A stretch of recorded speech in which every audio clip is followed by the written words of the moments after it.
from her role over views found in her 2023 dissertation.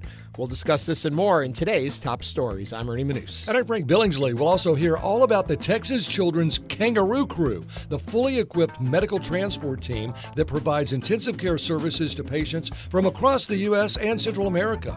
Plus, paranormal researcher Greg Newkirk will share with us his Haunted Objects Live, the show he's performing tonight at the Hobby Center. Also, we want to hear from you. Give us a call or text us at 713-440-8870 or email us at talk@hellohouston.org. You can also watch us on YouTube by going to houstonpublicmedia.org. Hello Houston is made possible in part by founding sponsors John Bradshaw and Kathy Sanders, and by gifts from listeners like you.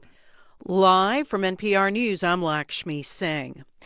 One of President Trump's most prominent critics, New York Attorney General Letitia James, is pleading not guilty to charges related to allegations that she lied on mortgage documents. James appeared before a federal judge in Norfolk, Virginia this morning and thanked supporters. I want to thank each and every one of you. I want to thank you for your prayers. I want to thank you for your emails. I want to thank you for your support.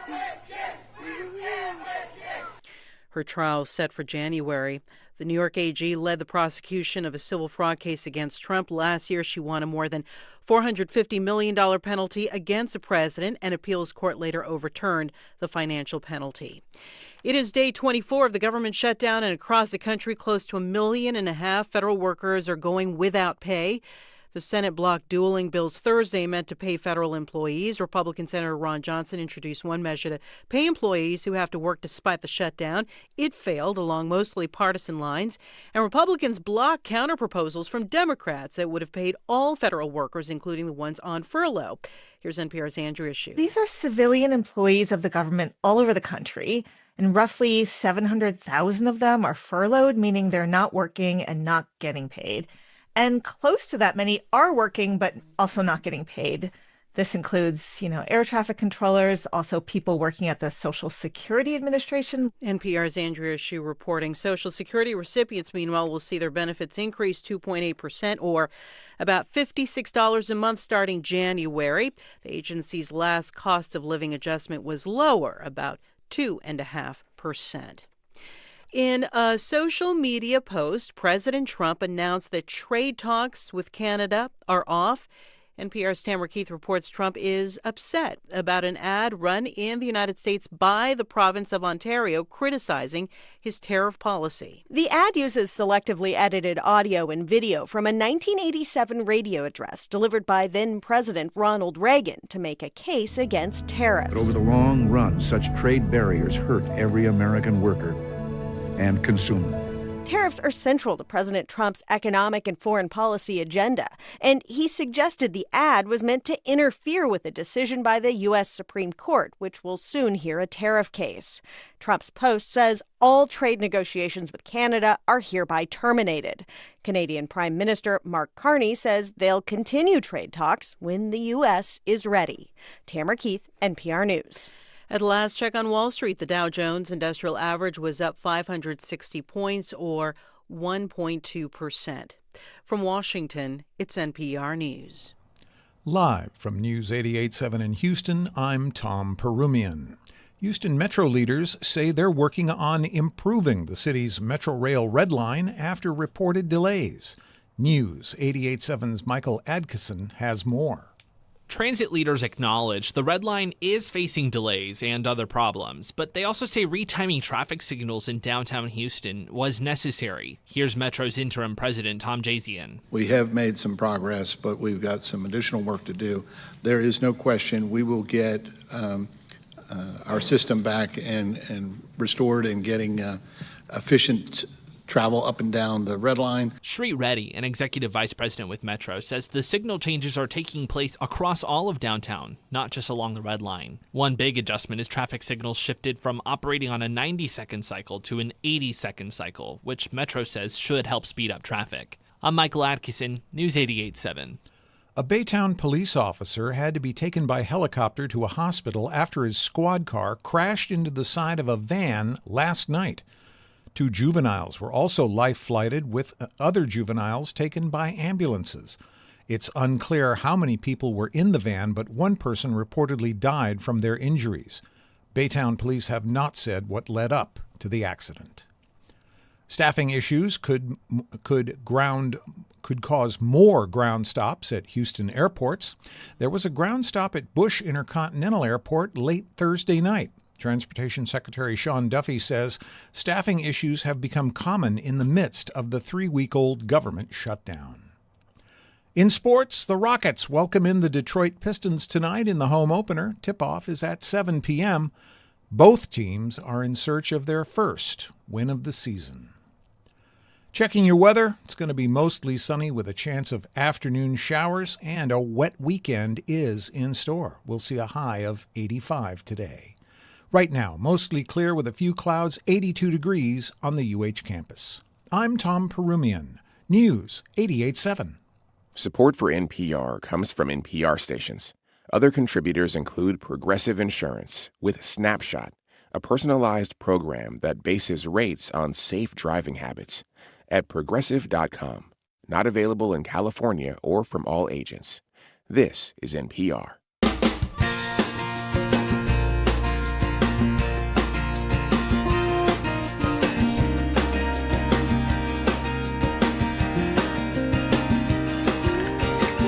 Live from the University of Houston, it's Hello Houston, an open forum on today's biggest stories affecting Houston and beyond.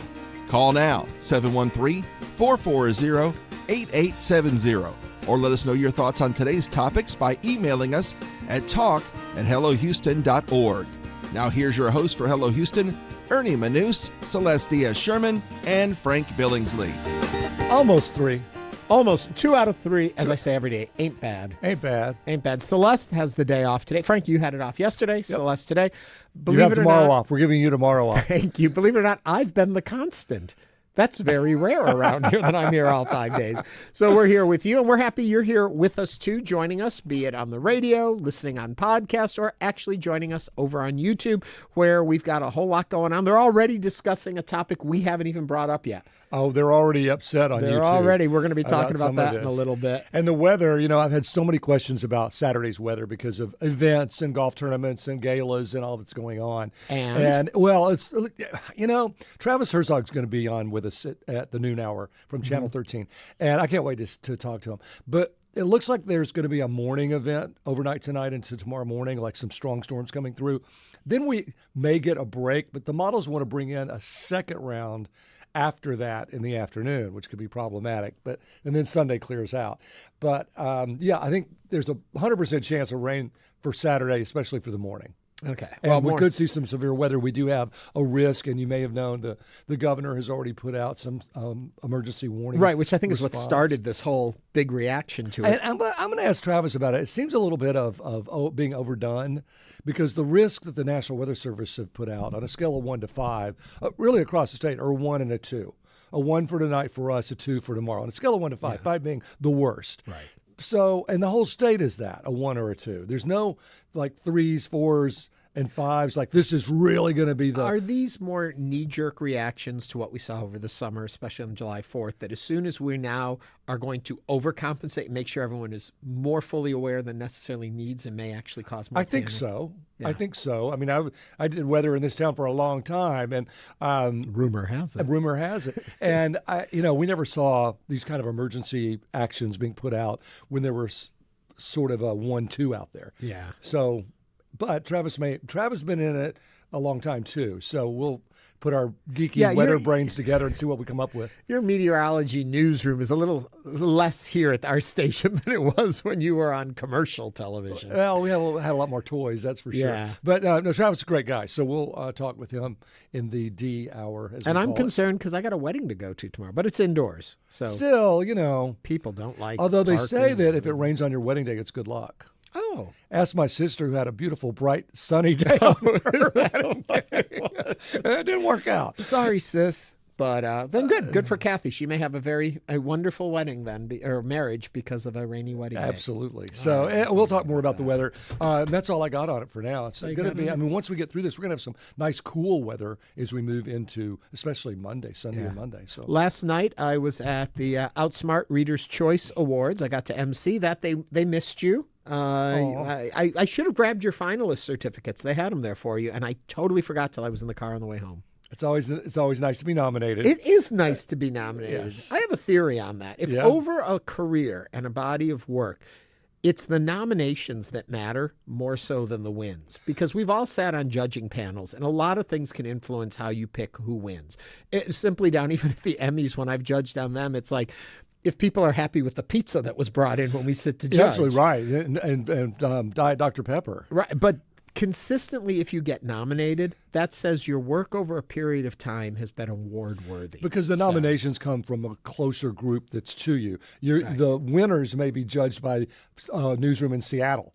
But also, absolutely are it's a larger partial. pool that's looking at the nominees. They're looking more, and then it gets into personal preferences when it gets to who wins. So nominations are great. All of you out there that have been nominated many times for things, that's the great award. That's what I say. I'm with that too. Yes. All right, so let's get on to it, shall we? Okay, I know. I was kind of putting this off because I have a funny feeling you folks are going to be calling in. So write this number down now. It is 713-440-8870. You can call or text. You can also email us at talk@hellohouston. Why do I tell you that? Here we go. The Lieutenant Governor, Dan Patrick, has called for the resignation of Kate Rogers, the president and CEO of the Alamo Trust. Patrick says Rogers' 2023 doctoral dissertation contains views he believes are incompatible with the telling of the history of the Battle of the Alamo. In a letter to the Trust's board, he argued her judgment is now in question, citing her disagreement with how Republican leaders want the Alamo story framed, focusing narrowly on the 1836 siege. Patrick and other staff officials oppose broader narratives that include indigenous history or the role of slavery in the Texas Revolution, insisting the Alamo's primary emphasis remain on liberty and freedom.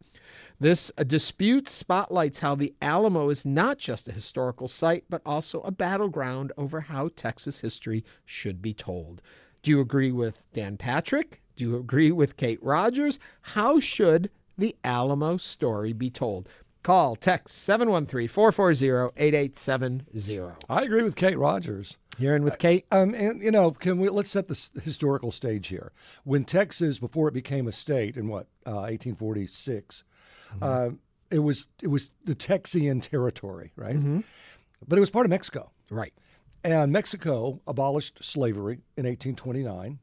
Mm-hmm. But the Southerners who had come to Texas with slaves did not want to abolish slavery. Mm-hmm. They needed slaves because of all the cotton in East Texas. So while slavery wasn't the primary issue in Texas seeking its independence, it was certainly one of them. I mean, freedom, being your own, liberty and freedom, I get that. Everyone wants independence. So that was one issue. The economy being dependent on slavery was another issue, and then slavery itself was a third issue. But it was certainly one of the main issues, and that's why Mexico and Texas were fighting. Mm-hmm. And so at the Alamo, Mexico came in and just continued their battling. That slavery was a big issue, and it's as if Kate Rogers and others. The book Forget the Alamo, there's a book called Forget the Alamo, that have put this in perspective to represent what was really going on. And some state leaders right now, they don't want to talk about that. They just want to talk about the brave Davy Crockett's and Jim Bowie's of the Alamo. And they were fighting for their liberty and freedom, and 200 men died doing that. And remember the Alamo. Yeah. A phrase, by the way, that came from Captain Jesse Billingsley at the Battle of San Jacinto. Davy Crockett was his best friend. There you go. We'll talk about that in just a moment. I want to let you know over on YouTube, Noah says, I'm really, can't say, about this Alamo situation. Do not try to change history. It's remember the Alamo, not remember the pieces of historical context in the Alamo I don't like because I'm a sensitive man baby. Thank you, Noah, for that. Yes, a couple points on that. One was that the slavery issue, the slavery concern, Mexico, as I understood, was connecting with the Texas settlers and saying, okay, we're phasing it out. You have so much time to remove it. They kept moving the goal lines. The settlers did not like that, and they were pushing back against it. Was part of that primary thing. It wasn't if you move into the territory, you have to get rid of your slaves. They were trying to find a way through, and eventually got to the breaking point on that. I did not grow up in Texas. I did not get that education about the Alamo that so many Texans have. So please help me out on the history on this if you are listening right now. The other part, I read a really interesting comparison, as though if Alaska, as part of the U.S., had decided to open up the Alaska Territory to Canadians to come on in and to lease property from us to build a community there. And they started moving in everything that was Canadian. And then when we said, wait, you're still the U.S., and they said, no, now we're our own country and we want this territory, how would Americans feel? As though America was Mexico and Canadians were the settlers. Well, slavery is a bit of a more moral and ethical issue. It's not like moving in the Canadian flag. Right. And it's been a hot spot. It's what caused the Civil War. Two different sets of people can argue all day that the Civil War was not about slavery, but it absolutely was. Well, let's find out what Fred from the Heights thinks about all this. Fred, thank you for joining us. What's on your mind? Fred, are you there? You know, we're going to come back to Fred. We're going to talk to Nora first from the Museum District. Nora, what's on your mind? I don't. So much. Oh, there you are, Nora. Okay, start again, please. Thank you. Yeah, thank you so much for having me and for having this debate. I just had a comment on basically Ken Paxton coming after Texas history, and it just seems really anti-Texas to try to erase history itself. I was just watching at the River Oaks Theater. They had The Librarians, which is a documentary about book bans in school districts across the country with a focus on Texas, including in places like Teller and Granbury, and how all these culture wars are coming into our schools, and how the Republican Party is basically targeting narratives around Black people, Indigenous people, queer people, and this just seems to be yet another domino in their line of attack against our communities, and also in order to be able to control the narrative and to shape young people's minds in the future.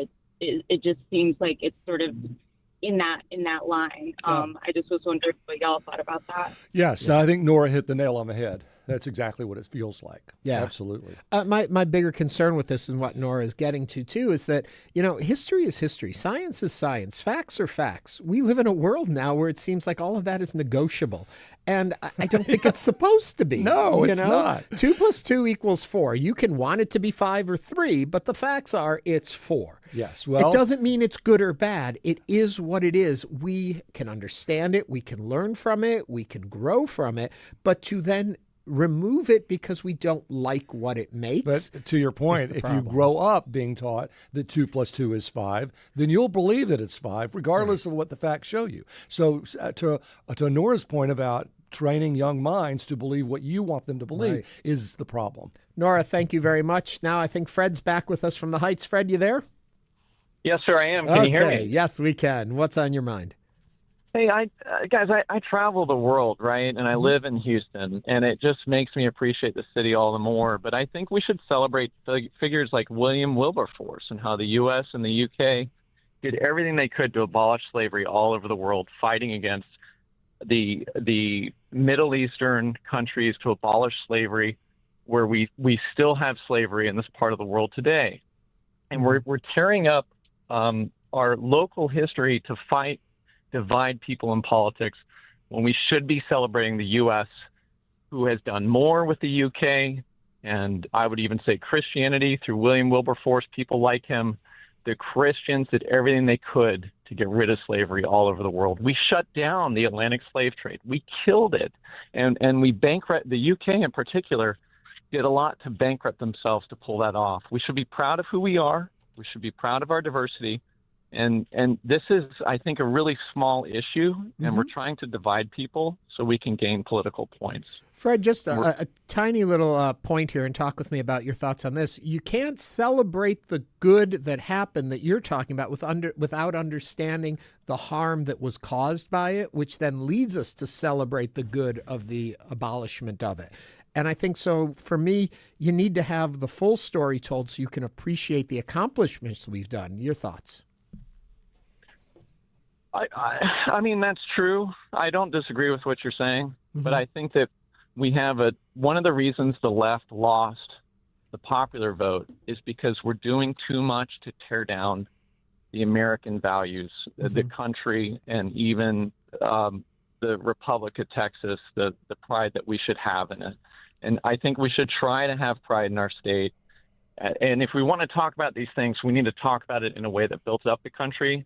But I'm afraid a lot of it is through a critical lens, and it's too critical, and it's tearing down the mortar that we need to hold the bricks, and there's just so much pain in society and so much division.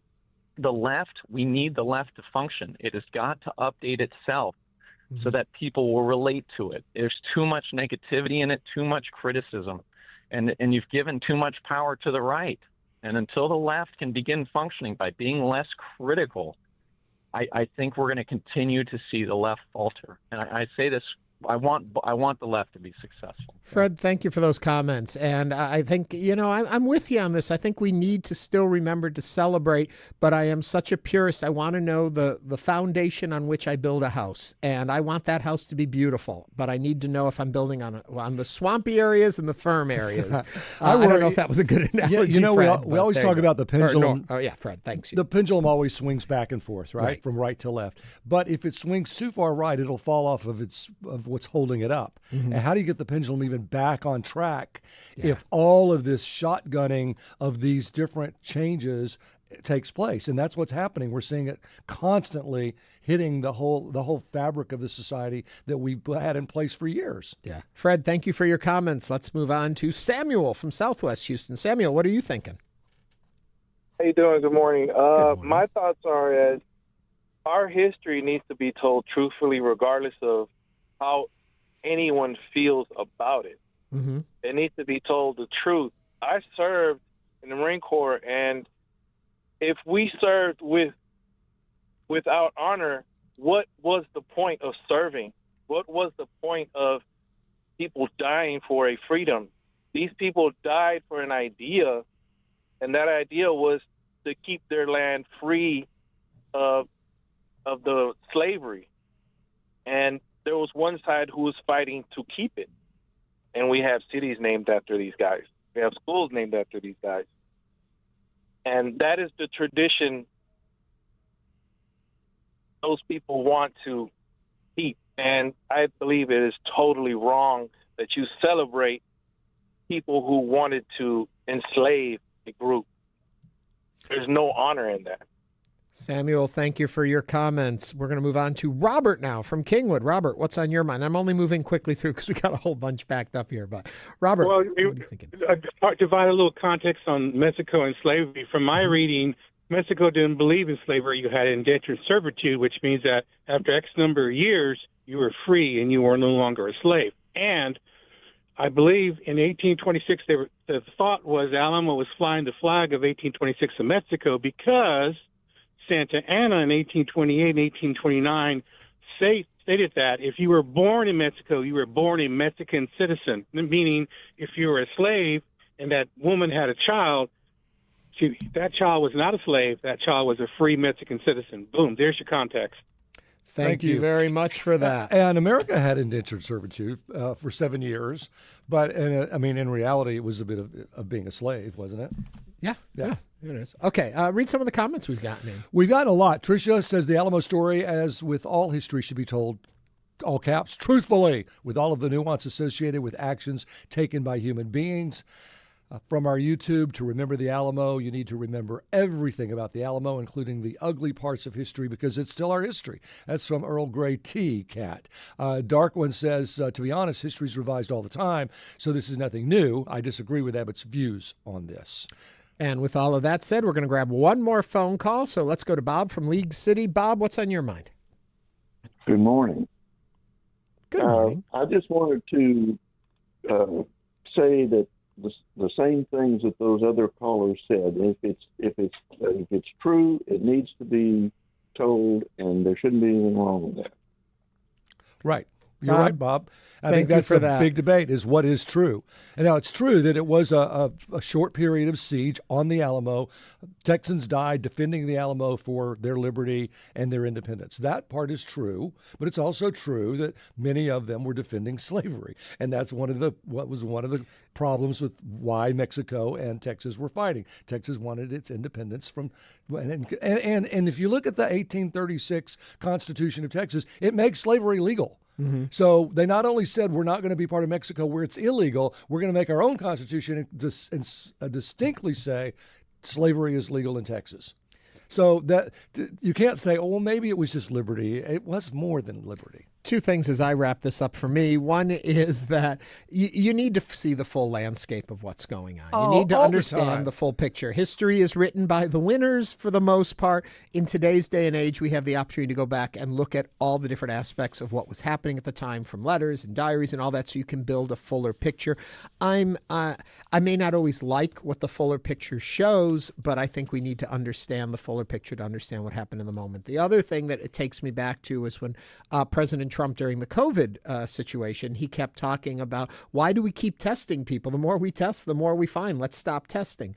It's this whole mentality of don't look at what you don't want to know, because then we can pretend it's not there. Well, but I think we need to be well aware of the world in which we live, how we got to where we are, so we know how to get where we want to go. So that wraps me up there. It's United Nations Day. That's how we wrap that up. And National Bologna Day. It is. It's also...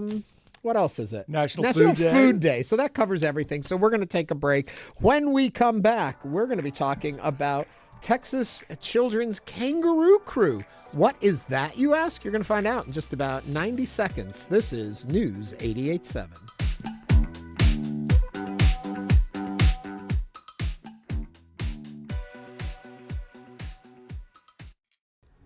Want to binge All Creatures Great and Small, catch up on Nova, or revisit Ken Burns' documentaries? You can with PBS Passport. With a gift of $5 or more per month to Houston Public Media, you'll get access to PBS Passport that lets you watch your favorite programs anytime you want. Support the programs you love and enjoy them on your own schedule with PBS Passport. Make your gift now at houstonpublicmedia.org/donate. Climate One, so much of the conversation about the climate crisis focuses on prevention, yet we're seeing the impacts today and we need to be ready. Even if we were to stop burning fossil fuels tomorrow, we've baked in enough damage into the system that we're going to have to adapt to the impacts of climate change.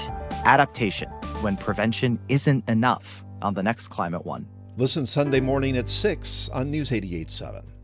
Recently on Wait, Paula Poundstone told us what happened when she ran out of candy last Halloween. They kept coming, and so I just, opened the refrigerator and, I'd like take a big scoop of hummus and just flick it into Spider-Man's pillowcase. Yeah. I'm Peter Sagal. We guarantee a treat for everyone on this week's show featuring Allie the Piper, the world's most electrifying bagpiper. Join us for the news quiz from NPR. Wait, Don't Tell Me, Saturdays and Sundays at 10 a.m. on News 88.7. Support comes from John Moore, helping with plumbing, electrical, and air conditioning repairs, including out-of-warranty units since 1965. Details at 730-2525 or at johnmooreservices.com. Support comes from Specs Wine, Spirits, and Finer Foods. Texas family-owned and operated since 1962. Celebrating fall with a variety of wines, spirits, beers, seasonal sips, and more. Details at specsonline.com. The fun starts here.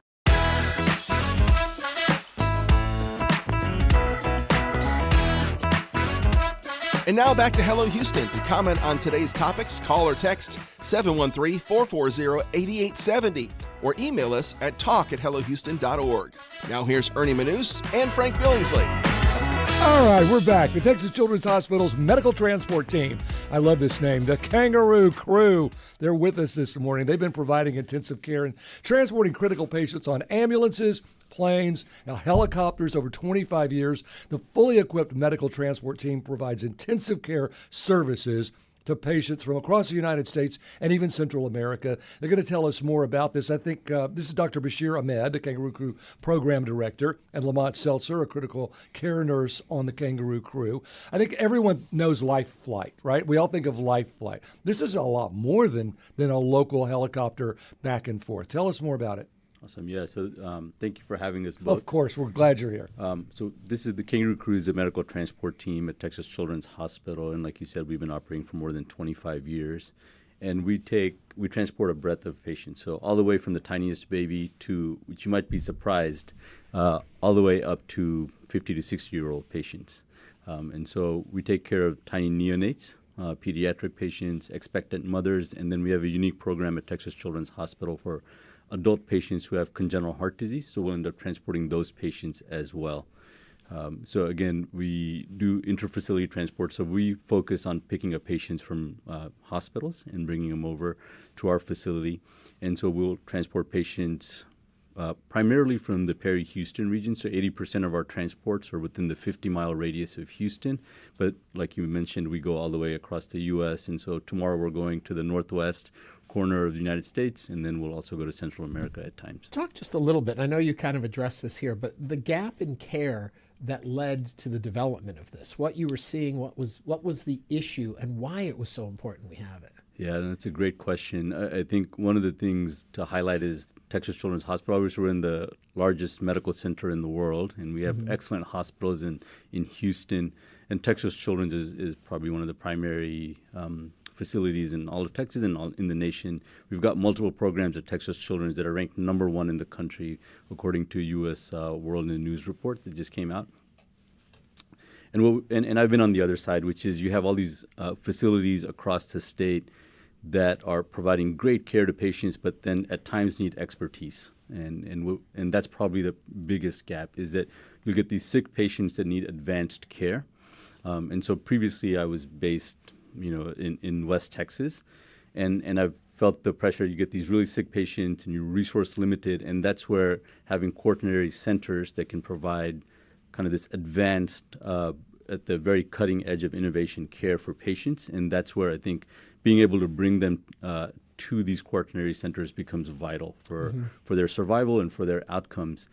And having a team that can provide critical care to bring those patients has shown, at least in studies, that having a specialized team improves outcomes. And that's really bridging that gap. Is what we feel is we bring the critical care environment to the patient and provide that care during the transport period as if they were in a critical care setting that whole time. And Lamont Seltzer, you're one of the people that does that. That is correct. So you have been what do they call you, a transport nurse? An That's ICU a great title. nurse? Have you made this your career, or is this something you came into? Actually, I started in the military. I'm a retired military veteran, so it gave me Texas Children gave me a great landing spot post-military career.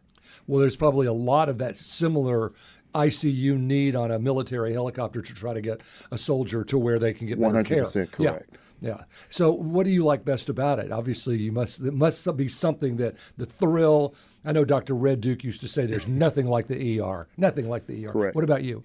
I think my biggest satisfaction piece is providing that relief when people are extremely stressed, when facilities have reached their limit, and we're walking in with our gear, and we carry a lot of it, and they can actually exhale. They feel like we're finally going to get the help we need. Absolutely. You're more than just transporting. You're actually performing services in the moment, correct? Absolutely, in real time. You can say, I have saved lives. 100%. Yeah. So what happens? Does the hospital where someone is call you to say, we can't do this anymore, you need to take them to Texas Children's? Or is this emergency triage on the highway with a big wreck or a bus turnover, or both? Great question. We're primarily an inpatient critical care transport team. So what happens oftentimes, a patient is brought into a regional or outlying facility, and they realize that this particular illness, this critical event, has exceeded their capabilities. So then they'll call into our mission control center. They'll be placed in line with one of our critical care physicians.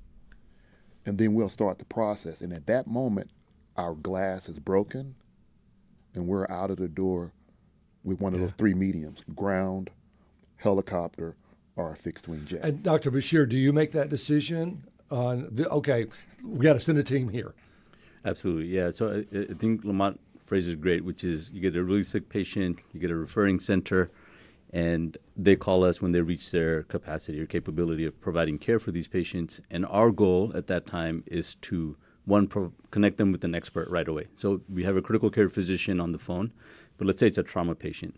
We'll get one of our trauma surgeons on the call. Let's say it's a cardiac patient that's really ill. We'll get one of our cardiac intensivists, one of our cardiologists on the phone.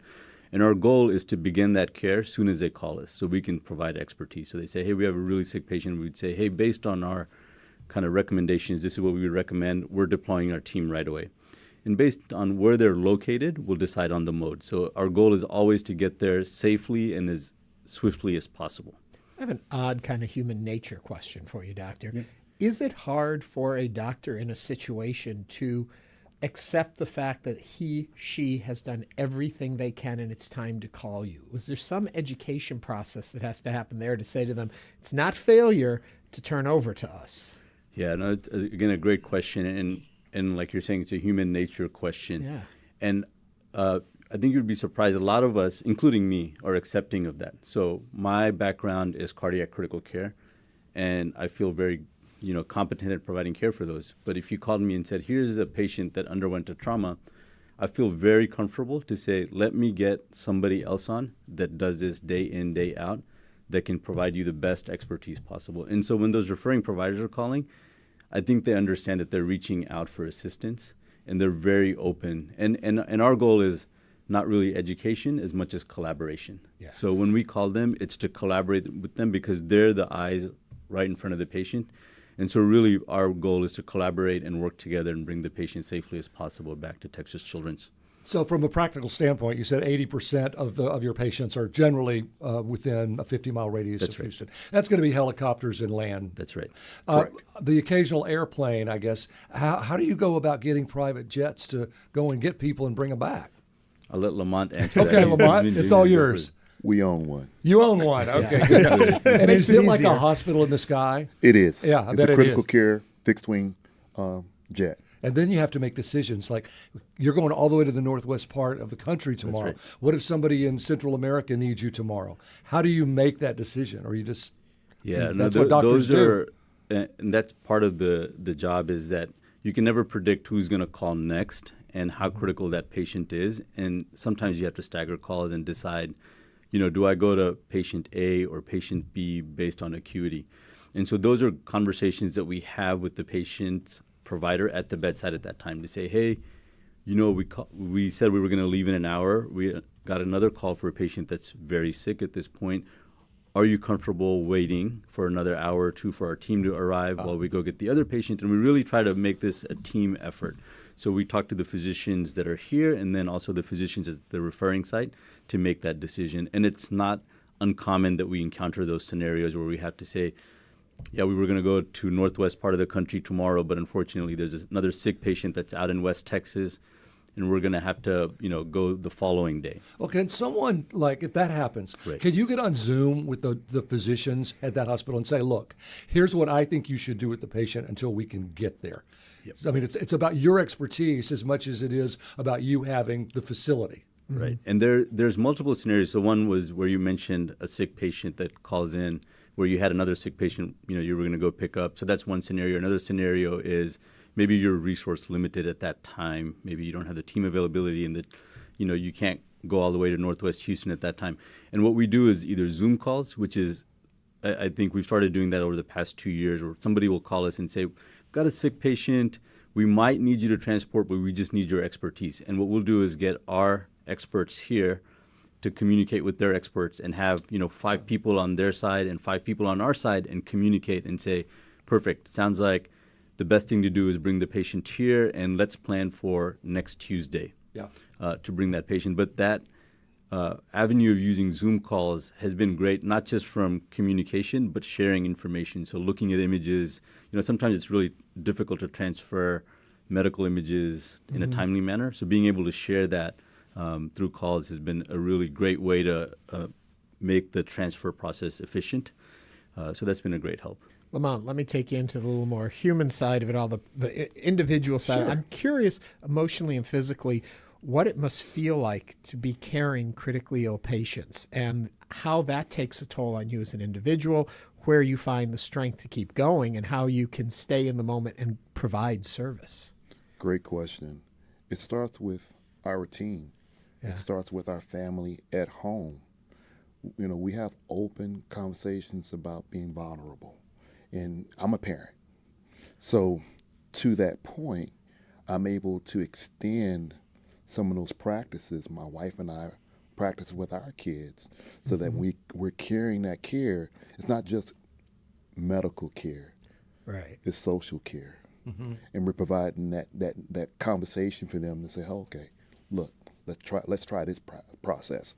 Let's try that process. And then we're collaboratively coming together as a one, because we're trying to establish trust while in real time moving a patient from point A to point B. You're not just a nurse, you're a psychiatrist. We're all multiple hats. I mean, really, truly. I mean, you talked about first just how the stress leaves the people when you walk in, and I can see why. You just have that comforting attitude of, I'm here to save your life. Correct. Yeah. But, and I mean, it obviously takes a toll over time, and you've got to find a place to center. But the interesting thing for me in this whole conversation is we lose sight, as we get into the technology and the advancements in technology, that at the end of the day, it's still human-to-human contact and the ability to try and help a family and an individual to have more life. 100%. And it's just amazing. I know my mom, elderly, we've had situations where we've had to call an ambulance, and the time between the call and the arrival of the ambulance is the worst time at all. And then when they show up and you think, why aren't they moving faster? Right. And we have to understand they have a process too, because they're here to give you the best care they can. Correct. Granted, this has a little bit more breadth to it because you're planning your scheduling and that, but it's just, and once it's in the hands of folks like you, you can relax as a family member. You have that moment of peace because you feel like you've done what you can. Now it's up to them. Right. I don't want to harp on this, but how's the funding going? I know everyone seems to talk about medical funding in Houston being cut. Is yours still stable and strong? I think ours is stable and strong. We obviously rely sometimes on donors to support some of the services that we do, particularly when we're trying to push the boundaries of care and help patients out the best. So we always appreciate that. But I think we're in a good spot currently. And we just have a few seconds left. The Kangaroo Crew. Hey, who came up with that name? I love it. Because you're hopping all over the place. They both have questioning looks on their faces.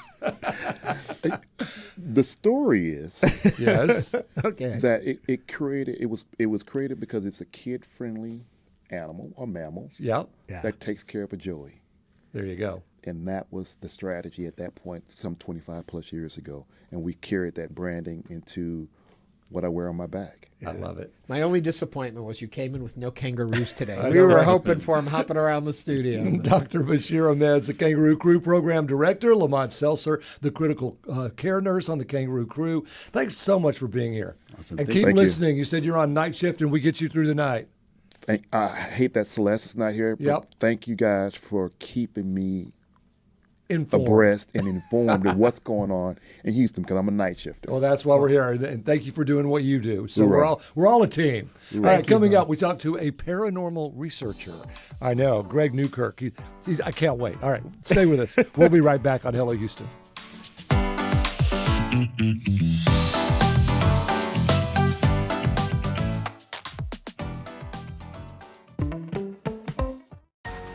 We know you value Houston Public Media. That's why you're watching right now. So take the next step and become a new member of the station you rely on. Every gift makes a difference. And what matters most right now is supporting the station that brings you the news and information you rely on. It only takes a minute to make a big difference. So join as a new member today at houstonpublicmedia.org/donate or call 800-364-8300. Less sex than previous generations, but one journalist recently set out to understand what's going on beyond the data. I really wanted to ask people all of these detailed questions, much more so about their own experiences, and not necessarily try to say, okay, how do you fit into this trend? Gen Z's sex lives and why they matter, next time on Embodied. Listen Sunday night at 8 p.m. on News 88.7. A toxic spill from a copper mine in Zambia, mining, climate justice, and the energy transition. Climate change has to be addressed. That being said, when I talk to sources in South America or Africa, they see the global north's energy transition as green colonialism. I'm Jenny Doring, and that's next time on Living on Earth from PRX. Saturday at 10 p.m. on News 88.7. The word hex is an old word. It means witch, and of all the things witches were feared for, the most dangerous was the power to bind. Because once you're bound, there can be no escape. The Snap Judgment Spooked Halloween Special, Hexed Snap Judgment. Do not miss it. You can listen to Snap Judgment Saturday at 8 p.m.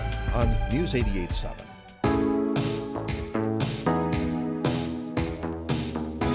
And now back to Hello Houston. To comment on today's topics, call or text 713-440-8870 or email us at talk@hellohouston.org. Now here's Ernie Manouse and Frank Billingsley. You know him from Haunted Objects Podcast, Amazon Prime's Hellier, and the Travel Channel's Kindred Spirits. But tonight you'll have the chance to see him live, important in this conversation, and in person on stage at the Hobby Center in Haunted Objects Live, a presentation that'll leave you on the edge of your seat, so they tell us. Please welcome paranormal researcher and host of Haunted Objects Podcast, Greg Newkirk, to the show. Hello there, Greg. Hey, thank you for having me, guys. We're glad you're here. I'm stoked to be here. It's the Halloween season. If you've got questions, comments, concerns, give us a call or text 713-440-8870. Okay, I'm probably the more skeptical one of the two of us here. Great. I just, come on. Hey, listen. I'm, believe it or not, might be hard to believe. I'm skeptical too.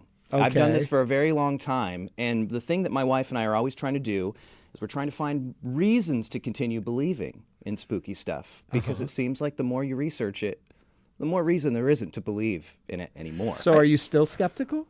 I'm still skeptical, but here's the thing. We've found a lot of reasons to believe in this stuff in science and in psychology. There are reasons to believe, it's just not what we've been told. I think that's the key to your success, honestly, because when watching you, you're kind of like, we got this email and this was kind of weird and who would believe that? And you're kind of like, I feel the same way you do, Frank, that this is just too, weird. Sure. And that you kind of take us through and then you let us make sort of our own decisions. Yes. Based on what you are finding. Yes. I want to go back to your childhood.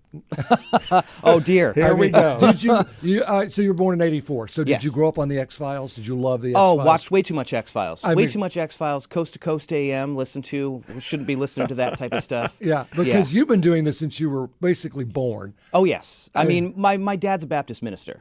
So, so you can imagine how he feels about what I do for a living. Yeah.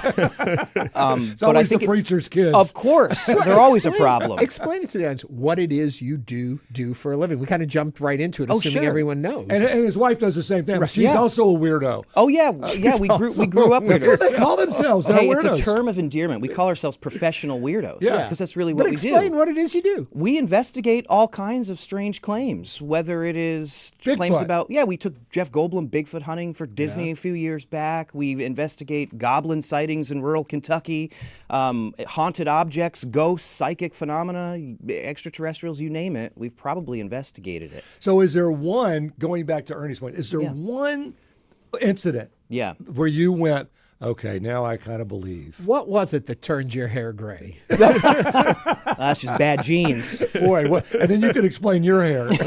Working with Frank every day. It's not one single thing. It's a combination of a lot of different things, because one of the things that's become very important to us is typically when people find an interest in subject matter like this, they sort of stick to one aisle. It's either, I'm into ghosts, or I'm into Bigfoot, or I'm into this.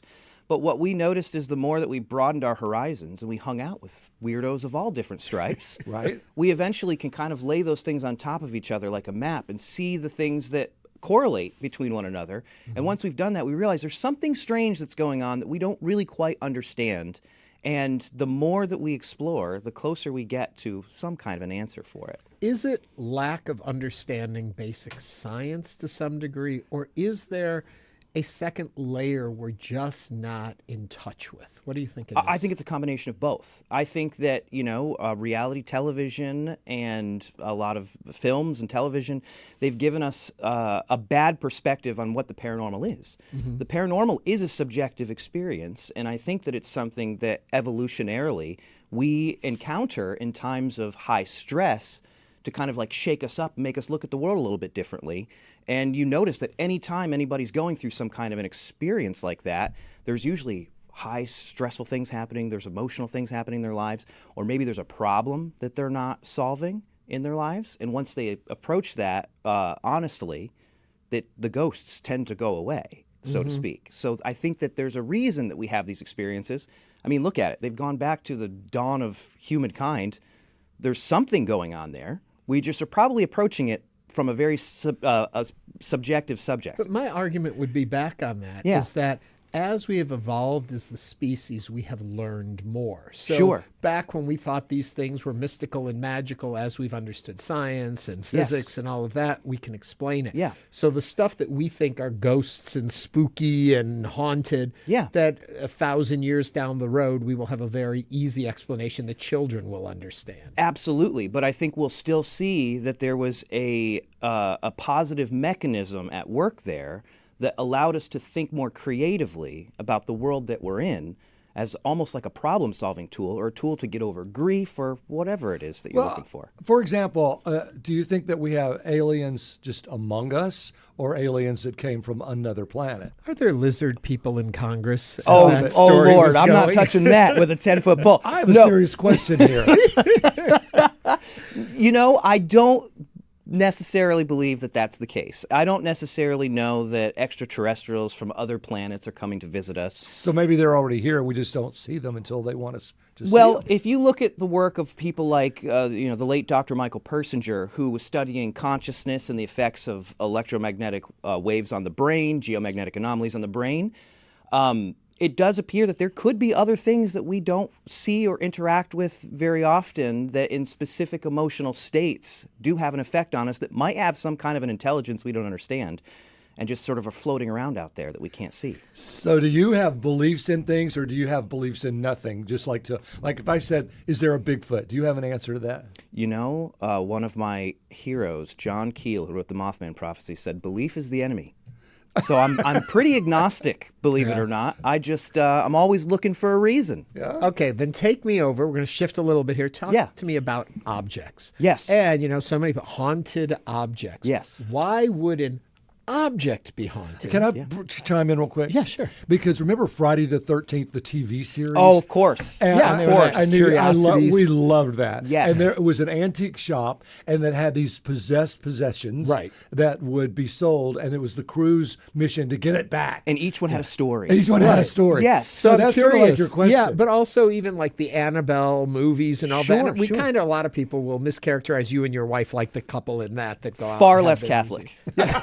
But Far you have less. a touring museum of these things. We correct? do. So talk about objects and why you would think or why people expect or hope or wonder if these things are haunted. Well, I think it's just a matter of how you look at it. When you think about it, when people think about hauntings, they think about haunted houses, right? Yeah. Those are just a big object. Right. And so I think that when it comes to smaller objects, and the reason that people have ideas around those things about somehow being like supernaturally influenced, a lot of people, when they go through the way that this breaks down for us, most of the things that people send to us have some sort of a traumatic event associated with the object. And so the person themselves, they have gone through something and they've fixated on this item while they're going through it.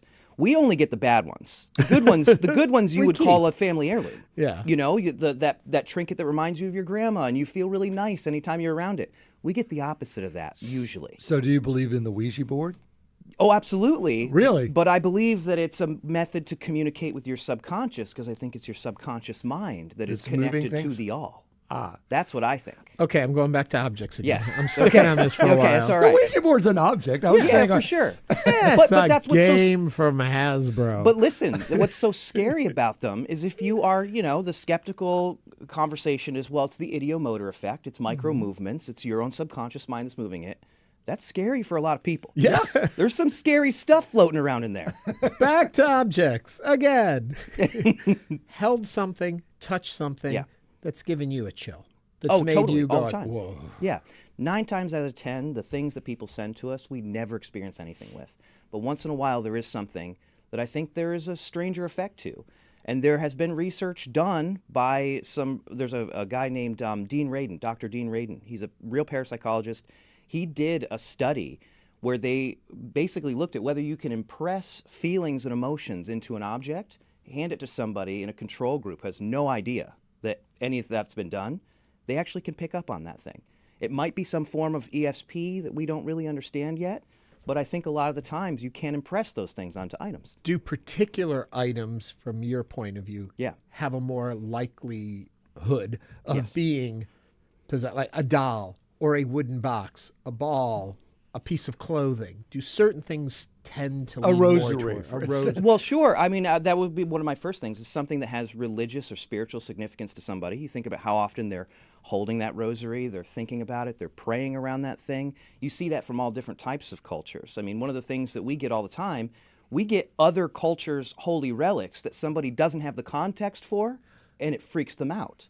But once we get them and we are able to figure out what they are, we realize, well, there's been a lot of thought and prayer pushed upon these things. So have you and Dana ever gone, or tell me, I know there's got to be a place, a house, a forest, a graveyard, a cave. Tell me somewhere that you two have gone together and looked at each other and gone, oh, well, heck, we should probably not be here. I mean, there's a place where I grew up that was one of the places that made me believe in ghosts. It's a little old church in the middle of nowhere, and in it we have caught EVPs that speak German. Wait, what's an EVP? An electronic voice phenomena. Okay. It's when you use any kind of I've recording seen it. device, you leave it out.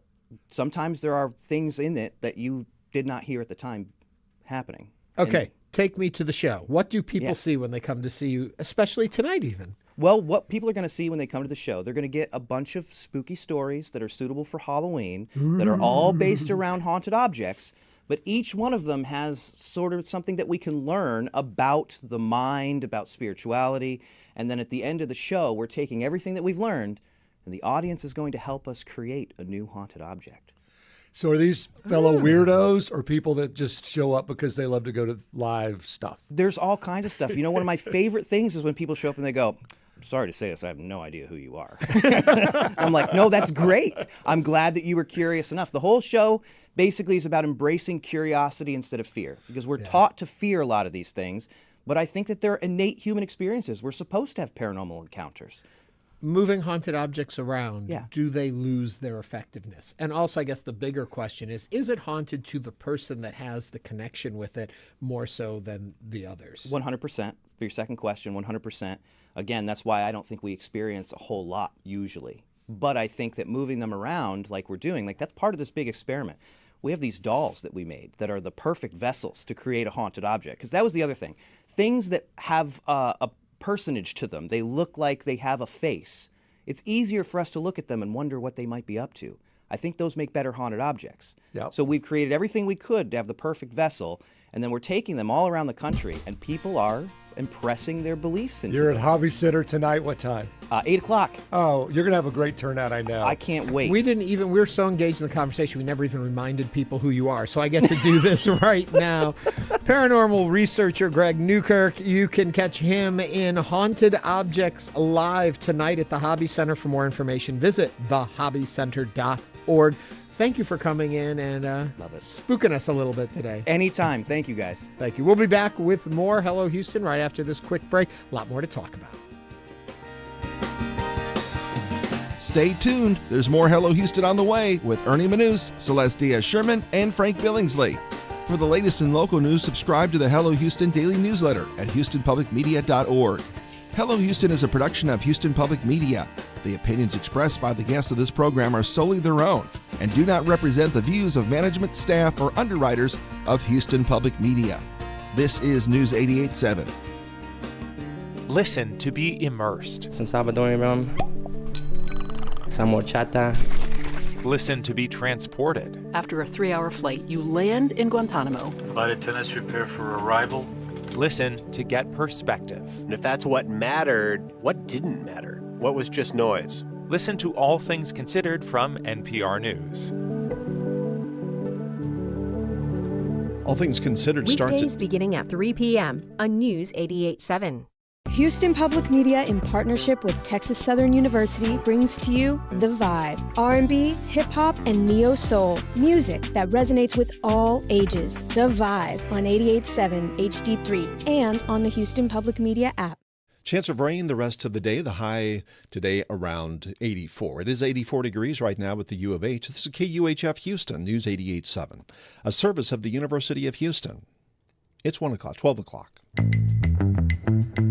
Just ahead on this hour of Hello Houston, Governor Abbott has activated the state's emergency response systems due to the severe weather threat expected across Texas and Houston this weekend. We'll discuss with ABC 13's Chief Meteorologist Travis Herzog. I'm Frank Billingsley. And I'm Ernie Manouse. We'll also be joined by the Baker Institute for Public Policy's John Diamond, who will help us break down how the government shutdown is affecting workers, markets, and the broader economy. Plus, we'll also share a list of events happening this weekend in Houston for our regular Friday feature, Last Minute Plans. And we want to hear from you, so give us a call or text 713-440-8870 or email us at talk@hellohouston.org. You can also watch us on YouTube by simply going to houstonpublicmedia.org. Hello Houston continues right after the news from NPR and News 88.7. Hello Houston is made possible in part by founding sponsors John Bradshaw and Kathy Sanders, and by gifts from listeners like you. Live from NPR News, I'm Lakshmi Singh. Federal workers across the United States are missing their first full paychecks today. President Trump and allies say it's the Democrats' fault for blocking a GOP-backed short-term measure to reopen the government. Democrats are holding out for extension of health care subsidies and other protections. House Minority Leader Hakeem Jeffries raised concerns about President Trump's priorities. Donald Trump is demolishing parts of the White House in real time. Why? So he can construct some gaudy ballroom where he can be celebrated as if he was a king. All of this has been happening during the 24 days of the Trump Republican shutdown. The shutdown, again, is in its 24th day. The Labor Department says consumer prices in the U.S. rose less than expected in September, making it more likely the Federal Reserve will decide to cut interest rates again next week. Here's NPR's Maria Aspen. Annual inflation rose 3% in September from a year earlier, slightly below expectations. Consumer prices are still rising faster than the Federal Reserve has targeted, but economists largely expect the Fed to cut interest rates again next week. The federal government published the September inflation report 9 days late, but called workers back specifically to work on this crucial update. It uses this data to finish calculating its annual cost of living adjustment for the 75 million people receiving Social Security benefits. Now the Social Security Administration says retirees will receive an increase of 2.8% next year. That works out to an extra $56 per month, starting in January. Maria Aspen, NPR News, New York. Secretary of State Marco Rubio has wrapped up his trip to Israel. He's visited the U.S.-Israel Civil Military Coordination Center in southern Israel. NPR's Rob Schmitz has details. After touring the center, established as part of President Trump's peace plan, Rubio called the coordination of the ceasefire in Gaza an historic mission, saying Washington and its international partners are working to sustain the truce, deliver aid, and pave the way for a stabilization force to enter the territory. There will never be peace as long as there's an area or a territory that's being used as a launch pad to threaten Israel's security. Everyone understands that, and everyone that signed on to this deal understands that. When asked about the role of the United Nations, Rubio called the UN's Relief and Work Agency for the Palestinian Territories a, quote, subsidiary of Hamas, echoing the Israeli government's criticism of the agency, an opinion the UN's highest court this week rejected. Rubio said it wouldn't be allowed to work in Gaza, but that other UN agencies would. Rob Schmitz, NPR News, Tel Aviv. U.S. stocks are trading higher this hour with the Dow up more than 1% or 550 points. This is NPR News. Live from News 88.7 in Houston, I'm Tom Perumian. Houston police are continuing their investigation into the death of a man found hanging from an underpass of a highway with burns from a possible fire. According to police, the victim was a man between 40 and 50 years old, found along the North Loop in northeast Houston. His cause of death is still under investigation, pending an autopsy. Residents of Houston's East Downtown spoke out against a proposed living center for homeless people during a community meeting Thursday night. Larry Satterwhite, Public Safety and Homeland Security Director, told them the facility will actually result in a reduction in the number of homeless people on the streets of Edo. We just need more beds. We need more services, and we need to be able to treat more people as quickly as possible. Officials say the center could temporarily shelter upwards of 300 people at a time. It would also refer them to other services and housing. The facility is a key part of the plan to end street homelessness by the end of next year. Well, one of the major figures indicted in the NBA gambling scheme is a former University of Houston basketball player. Damon Jones played for the Cougars in the 1990s. Jones was a so-called face card in a fixed poker scheme. That's a high-profile figure gamblers are enticed to play against. The so-called face cards included the defendant, Chauncey Billups, who at the time of the scheme was a former NBA player and is currently the head coach of the Portland Trail Blazers, and also Damon Jones, a former NBA player and coach. Joseph Nocella, the U.S. attorney in the case, said Jones was one of 3 people indicted across both cases by federal prosecutors. Mostly sunny today with a chance of thunderstorms later this afternoon, high of 85. Right now, partly clear, 87 degrees on the UH campus. Support for NPR comes from NPR stations. Other contributors include Made in Cookware. Made in Cookware is crafted by chefs for use in restaurants and home kitchens around the world. Their cookware can be found at madeincookware.com. This is NPR.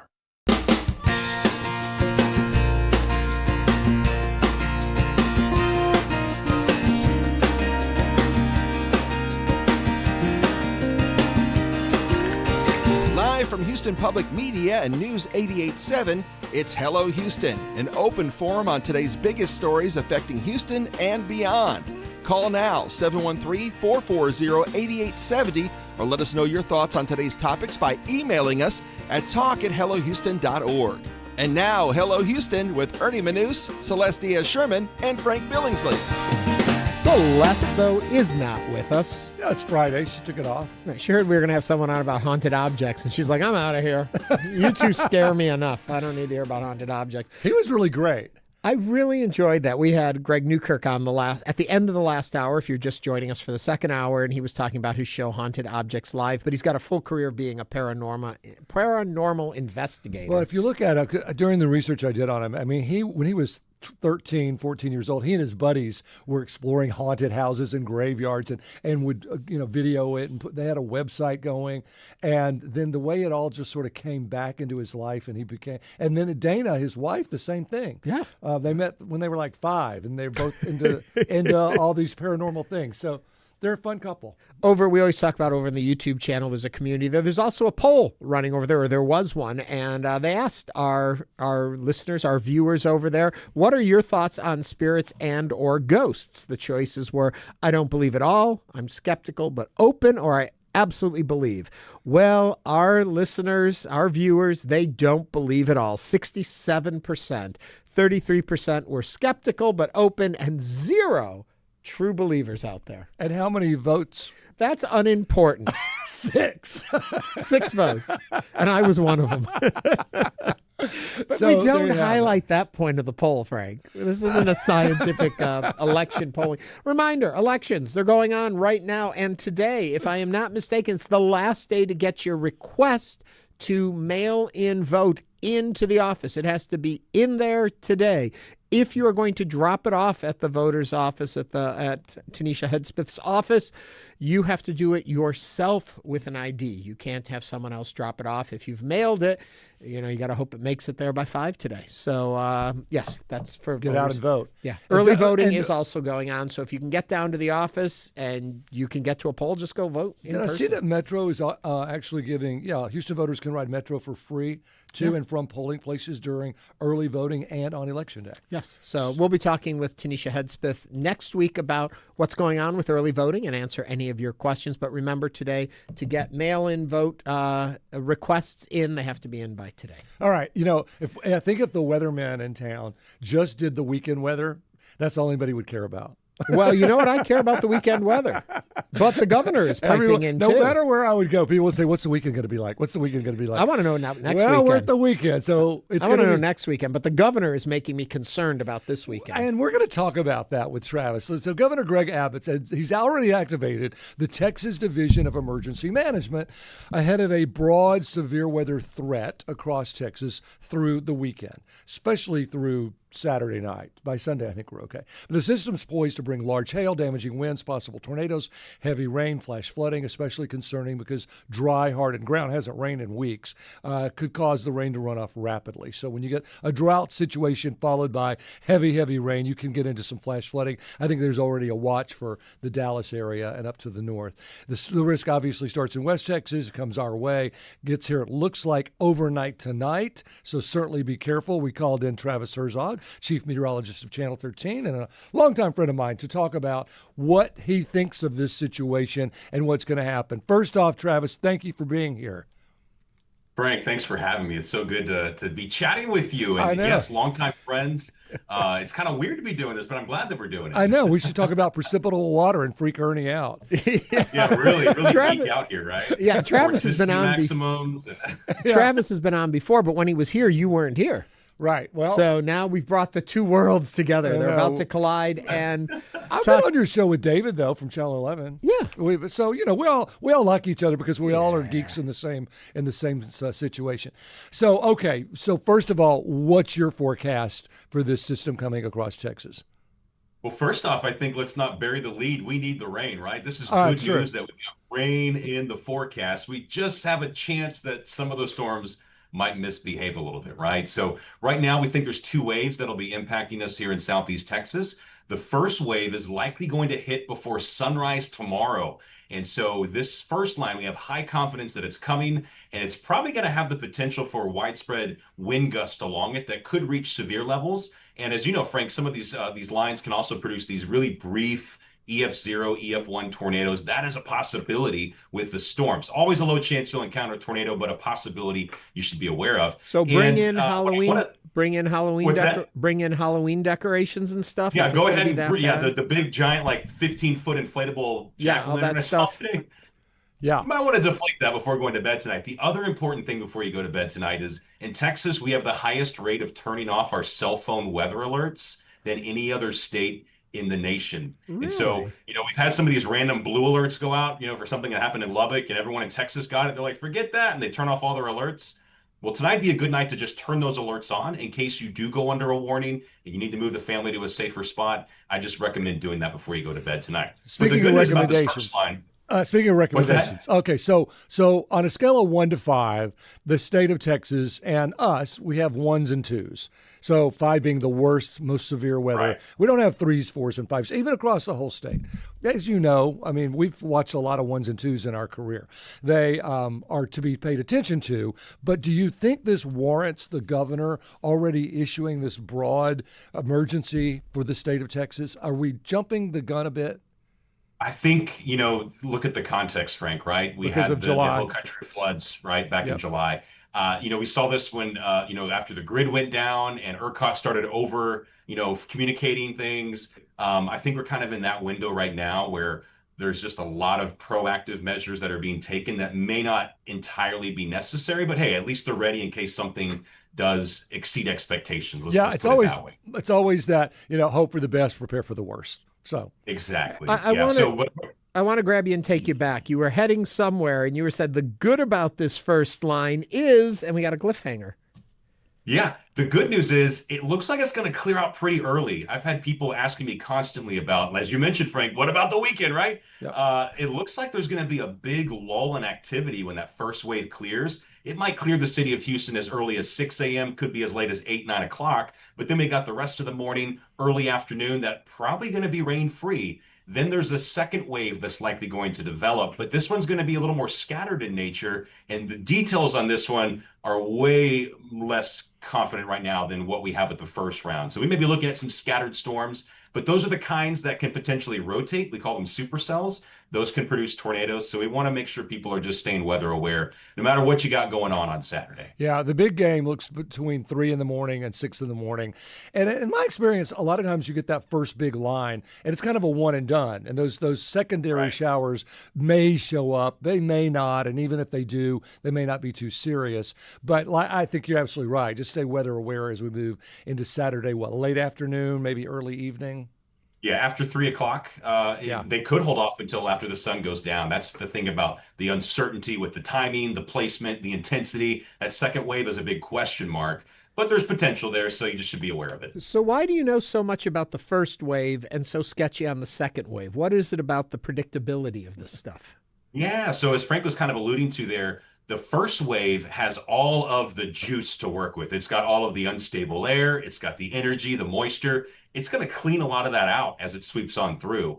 But this is a situation where the parent storm, this upper level low, is hanging back pretty far. So if we get hot enough and we get enough moisture to come back in, it's going to have some stuff to work with and can still, cause a little ruckus here and there later in the day. But the first wave, we know is going to have all the ingredients to work with. There's a question of how much of those ingredients will be left to make severe storms later. Yeah, I would be tempted to say 100% in the morning and maybe 30, 40 tops percent for the afternoon. Yeah, and there's signs that maybe we get another line developing eventually in the evening, so the rain chance could go even higher after sunset. Yeah, and then Sunday, it's all gone. All gone. Maybe a shower in the morning, right? It looks like we really cool down. Looks like we really cool down nicely.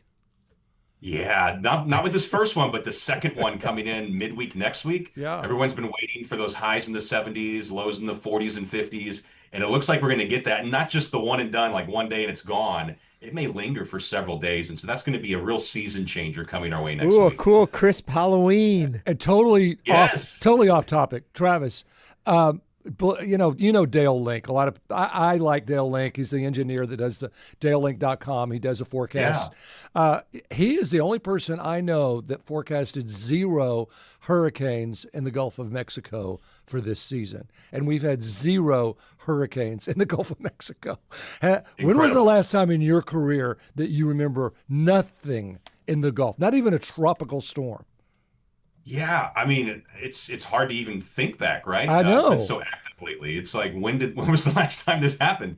Technically we had Barry pop up in the Bay of Campeche, right, for like a day back at the end of June, but no hurricanes. And I'd have to think maybe 2011, Frank, when we had the big drought that summer.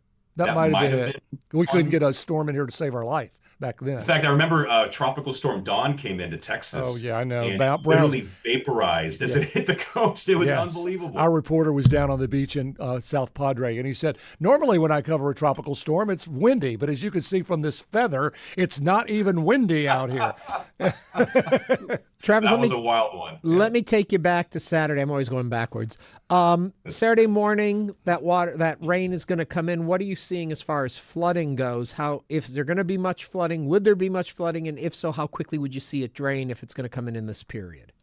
Yeah, it's heavy rain, so it's going to fall in a short period of time. It's moving quickly, so that's good. But if you get a solid 1 inch in just 15 minutes, you're going to get some brief, momentary street flooding. So this is kind of one of those situations where the streets flood, especially if the drainage isn't working correctly. They'll flood for a little bit, but within an hour, things are pretty cleaned up after that. And the timing's great. There's no school tomorrow. Most people aren't working on a Saturday, and it is a 3 a.m. to 8 a.m. event, at least for the big kahuna.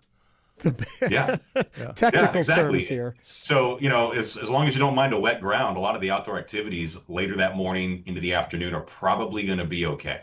Well, Travis, it's great seeing you, and thanks you for being a friend of Hello Houston. We appreciate that very much. Absolutely. Thank Thanks, you, Frank Travis. and Ernie. Good to Have a see good you. weekend. You too. You too. And stay dry. You can also hear KTRK's reports right here on News 88.7. They partner with us to bring us weather all day long. And Travis Herzog, Chief Meteorologist, ABC 13. Yeah, been in Houston, 20 years now, a long time. We love him. Yeah. Okay, this is a full Frank show today. All right. You know why? Because we just did weather, and now, Frank, you have been waiting long enough for this. Time for your pickleball story. Pickleball has quickly become huge in the United States. Nearly 20 million people playing the sport, but that comes with a price. You know, a lot of I know. Well, a lot of orthopedic surgeons will say, "I don't play pickleball, but my patients do." So there are, and let's face it, older and older adults are taking pickleball up because it doesn't have quite the demand on you as other sports do. So, it seems like it still moves pretty fast. It does, but intense. most of us play with our age group. I mean, we're just not strong enough to play with 25 and 30-year-olds. They're way stronger than a 60-year-old. I mean, they just are. Their bodies are stronger.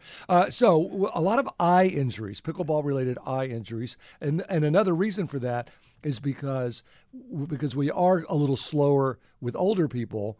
You think, well, if I get hit in the eye, it won't be a big deal, as opposed to these guys that can really smack it. And women, these men and women that can really go after it. Then you really have a real possibility of an eye injury. And we're talking about detached retinas, all kinds of problems, lacerations, corneal abrasions, inflamed irises. A study published this week actually said that these eye injuries have gone up an estimated 405 cases each year from 2021 to 2024. So they're looking at the data from, representative populations of patients. But I was talking to a friend of mine, Karen Winston, she's a friend of the show. Yeah. She plays pickleball all the time. In fact, she plays with Brene Brown a lot, that's from the University of Houston.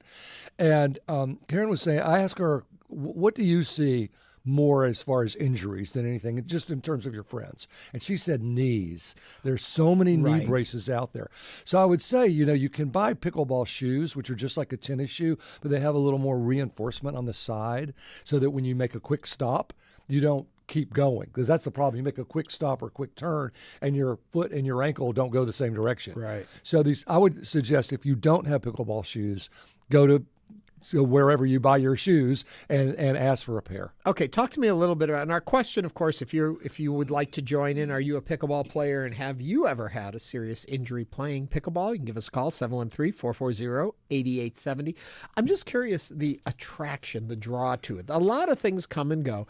Pickleball just came in and took hold and is growing and growing. Well, it's very social. So you get to meet a lot of people, and you don't always play with it. Some people play with the same. But why isn't it tennis or badminton? Or why pickleball? What happened It's there? a smaller court.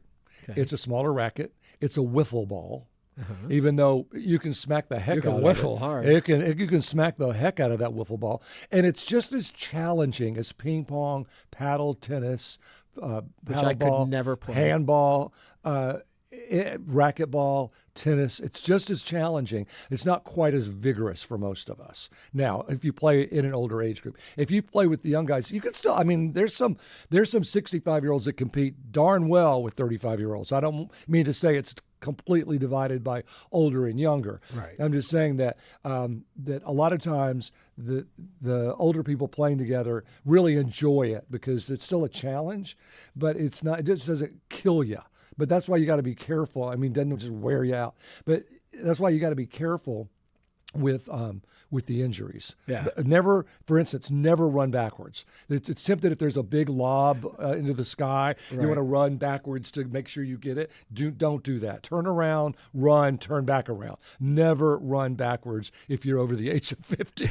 Really, I see that happen. It happened to me. I did it. I learned that the hard way. Fell smack on my butt because you don't have the same balance after the age of 50 to run backwards like you did when you were a kid. So there's that.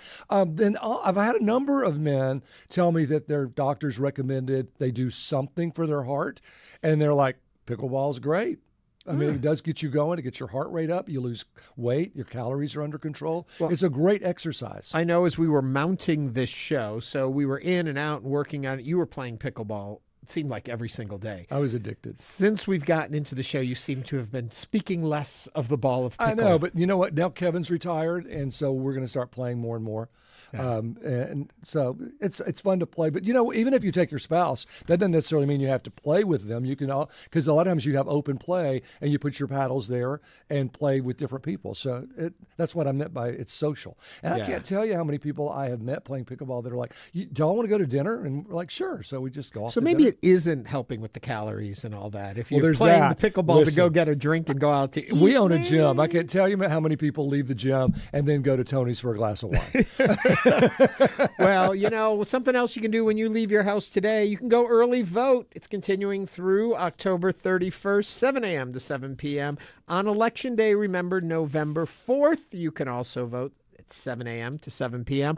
You can vote anywhere. If you're registered in Harris County, you can vote anywhere in Harris County. That's the important thing to remember. So if it's nearby and convenient, stop, vote. I've heard early voting numbers at the polls.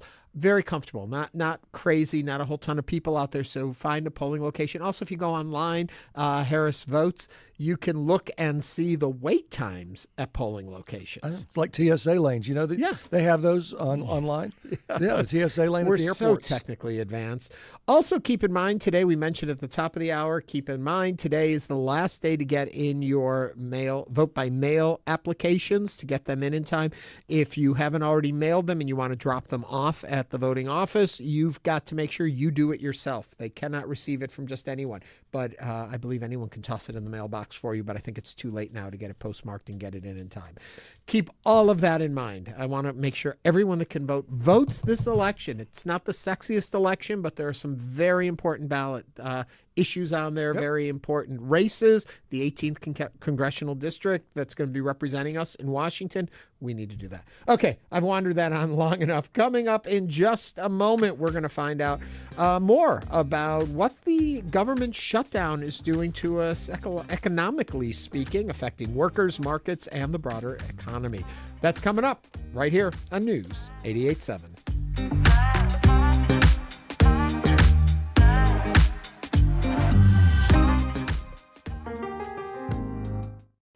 Hello, I'm Bob Maniger from the Ed and Jean Matthews Foundation. PBS has been a part of our family for generations, and we are proud supporters of Houston Public Media.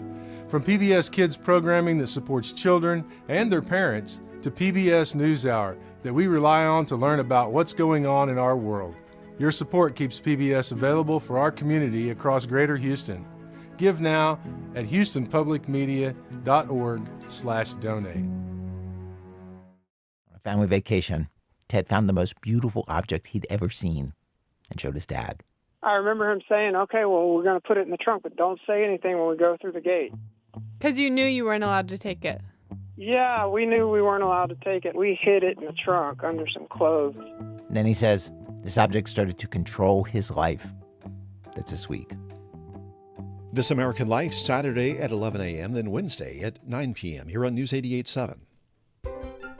On the next Science Friday, for the first time, lab-grown salmon is on the menu in a handful of U.S. restaurants. What's the public's appetite for lab fish? It was bright orange. My first thought was, oh my God, this is Nemo on a plate. Talking with tastemakers about the future of food. That's on Science Friday from WNYC Studios. You can hear it today at 1 right after the Hello Houston on News 88.7. I'm sitting packing up our kitchen, I'm holding the silverware, and I'm sobbing. Everything in my apartment is my Grandpa Bernie's. His record collection, my dishes, my love of food, my love of music, my first cup of coffee, my first hot dog, and now I have to leave it. Join us for Stories of the Lost and Found. That's next time on the Moth Radio Hour from PRX. The Moth Radio Hour tomorrow at noon on News 88.7.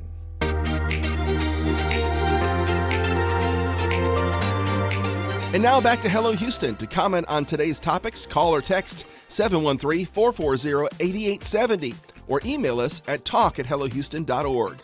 Now here's Ernie Manouse and Frank Billingsley.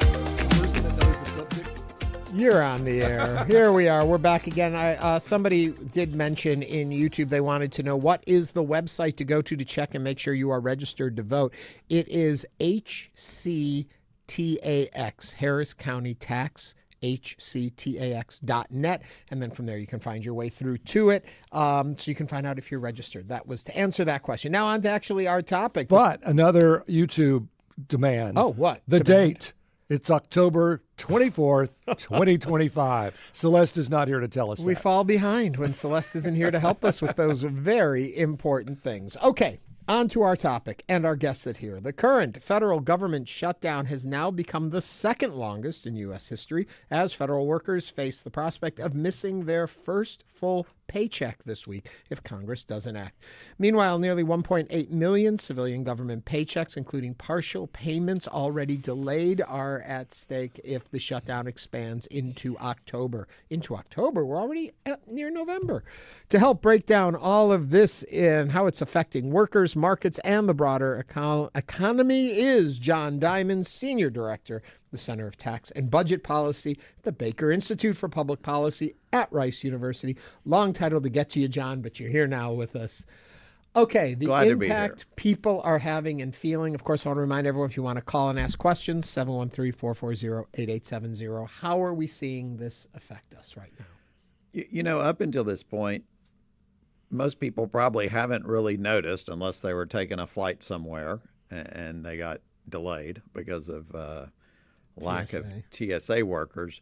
Now, if you're a government employee or if you own a business or do business with a company that gets federal contracts, then you would have already been impacted. And federal employees would have missed a portion of a paycheck already. But today is the day that they get the $0 paycheck. And that will happen because the Senate is not going to vote again until Monday.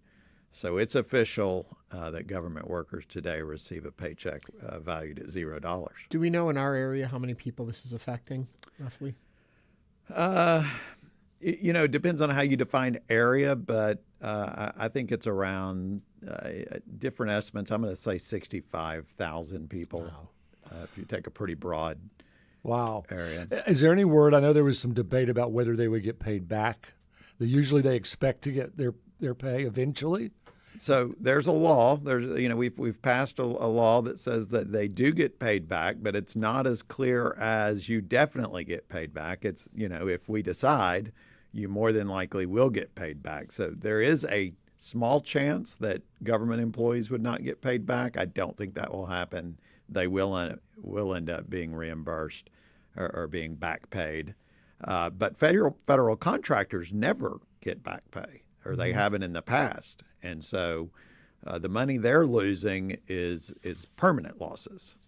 So how does this come down to our way of living, right? You mentioned the TSA and FCC issues, but day in and day out, are we going to start seeing? I'm already seeing. I think it's tariffs are the problem at the grocery store. I'm seeing a lot of prices go way up. Restaurant food has gone way up. How will more people see? What will more people see as we go forward? Well, so it just starts expanding. So all of the federal employees are the first ones to see it, and then they start reducing their spending, and it bleeds over to all the people, all the places they would shop start to see a reduced consumption, especially if you're in the Washington, D.C. area, or if you live out, near where NASA operates. You're probably going to see more effects than right here in the center of Houston. But there are other effects that are coming online. The commercial, the contractors, that starts to bleed into other areas. There's now news of, food stamp payments not being released on November 1st, and so that would impact a whole new group of people.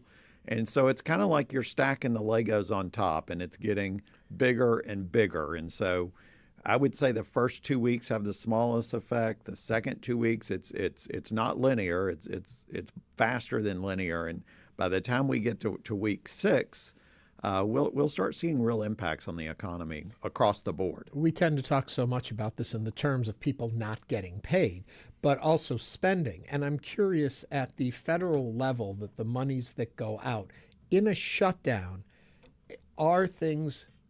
have things already been predetermined that are still working, or have we hit the point now where nothing gets spent? How does that work? We're not at the point where nothing gets spent. So we've seen like the administration came out and they made sure they have these slush funds. They can, they went and they paid military people.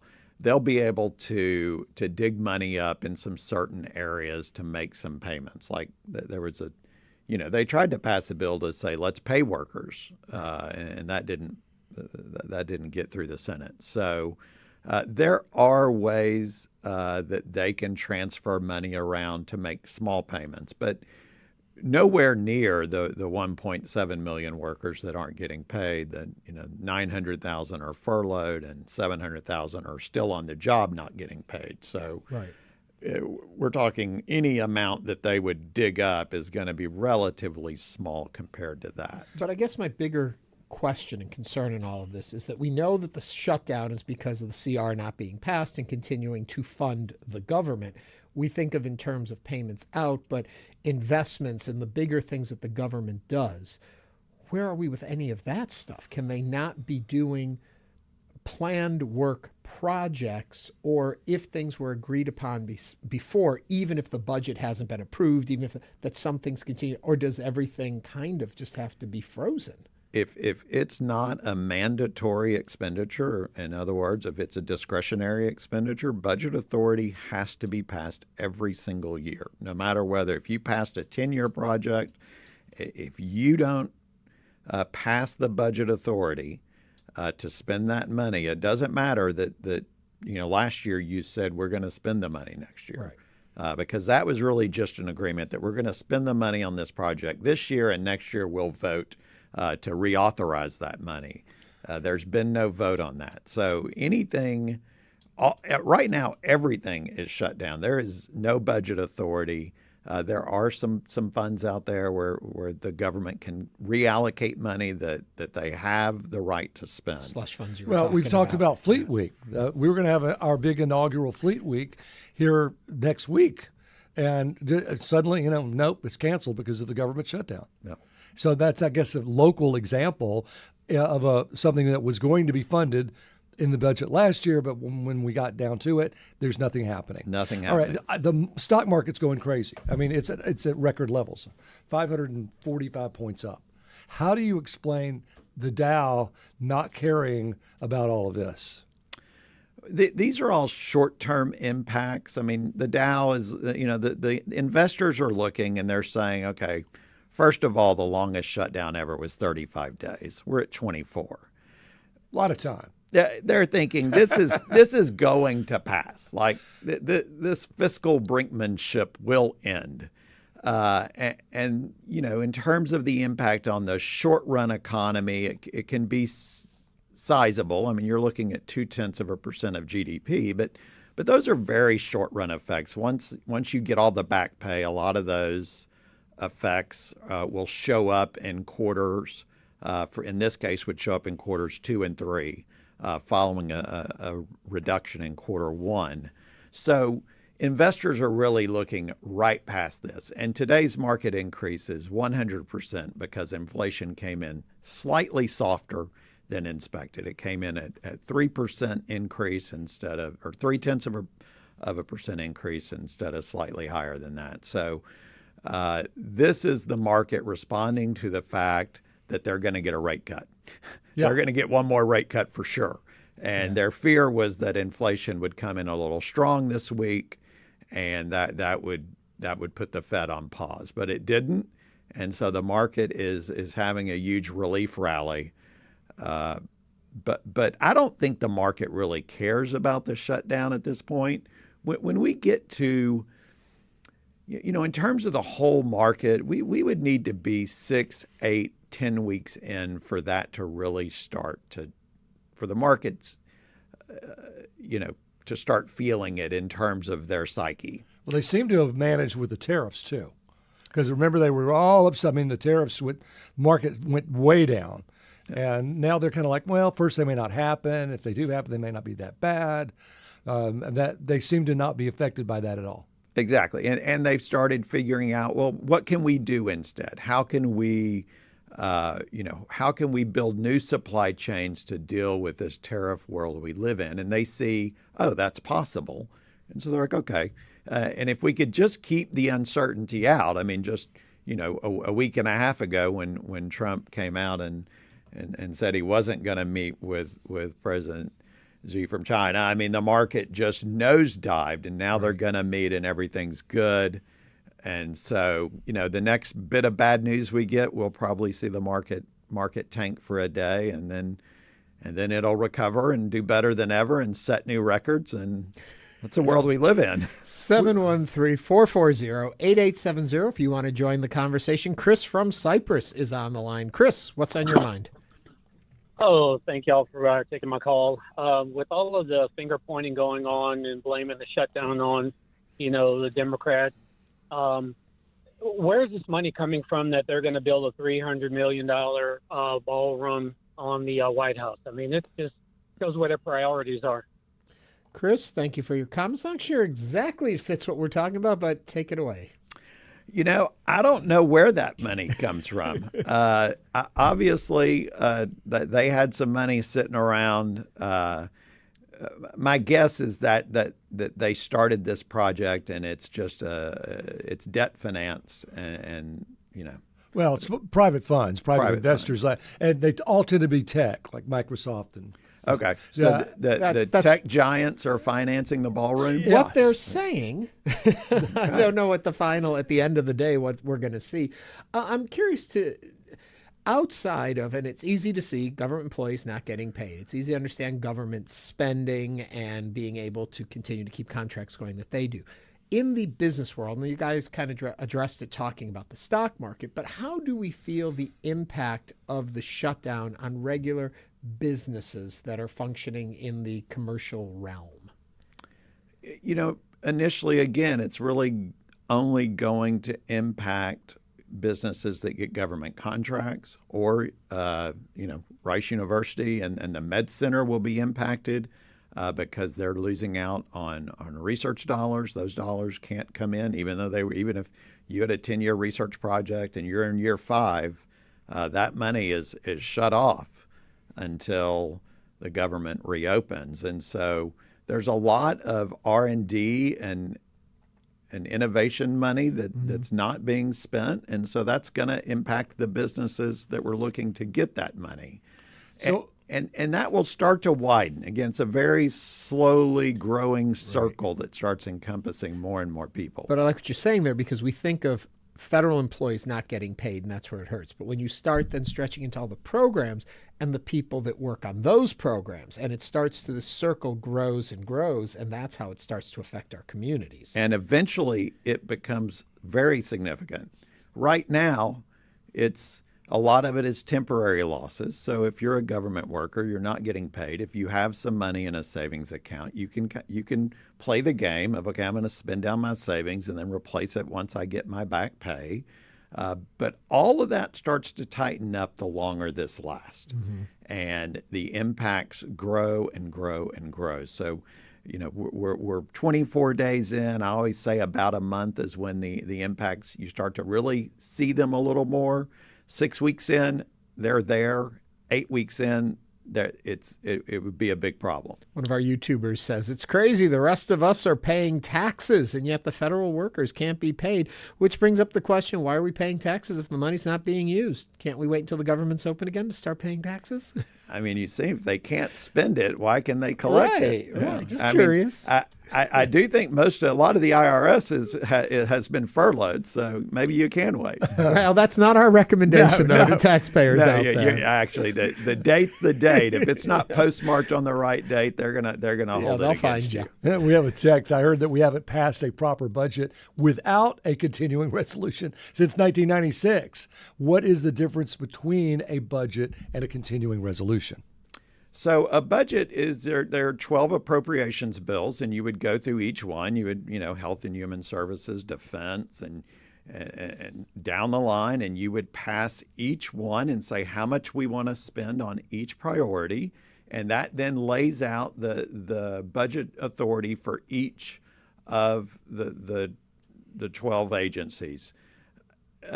A continuing resolution is just, look, we can't agree on anything new, so we're just going to stick to last year's levels plus a few modifications if they're included. And under a clean CR, it's just whatever we did last year, we're going to do again.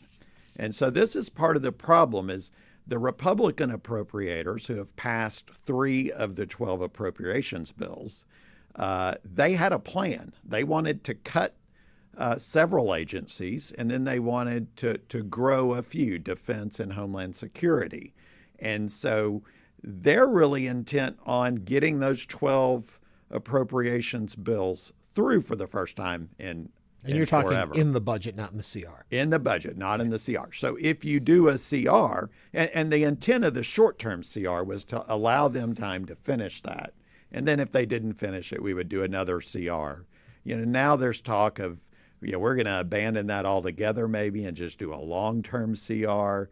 Who knows? But the Republicans, there's groups that have, they differ. One group wants to do a long-term CR. One group wants to pass And the reason I bring that up is the point of contention that then the Democrats with the CR, they want, though, changes made that go into the CR.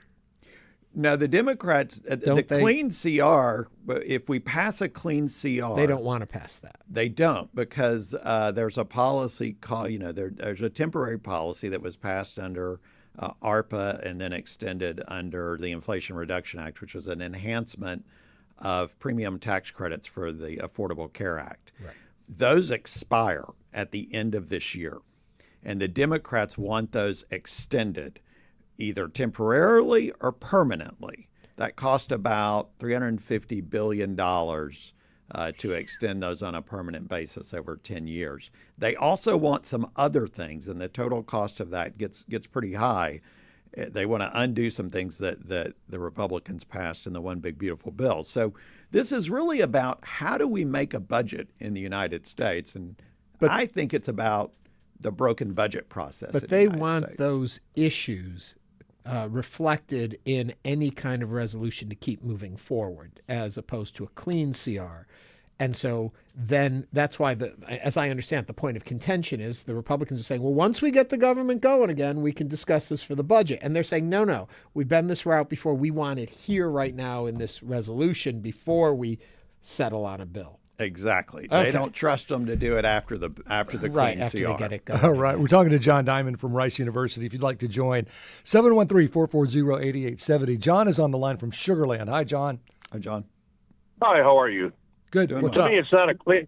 To my mind, it's not a clean continuing resolution. It's a dirty one. And the dirty trick is that, and we got to remember, the Republicans wanted to repeal Obamacare, but for John McCain. And they're going to want to do it again. This Republican majority in the Congress is dirtier than Gingrich's term. So what's going to happen is middle-class families, as well as working-class families, are going to have to pay $7,000 to $20,000 more a year in affordable care.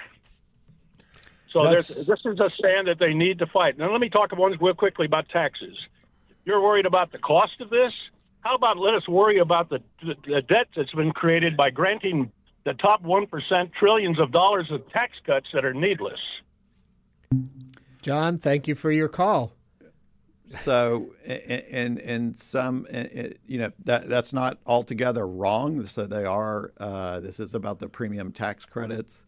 I think the estimates I've seen, it's more in line. It's about $1,000 a year. The typical family would see a premium increase of $50 to $100 a month if we don't. So you're maybe $600 to $1,200 a year in extra premium cost, if we don't pass the enhanced premium credits. And now some households would see a much larger. So there are households that could see up to $7,000.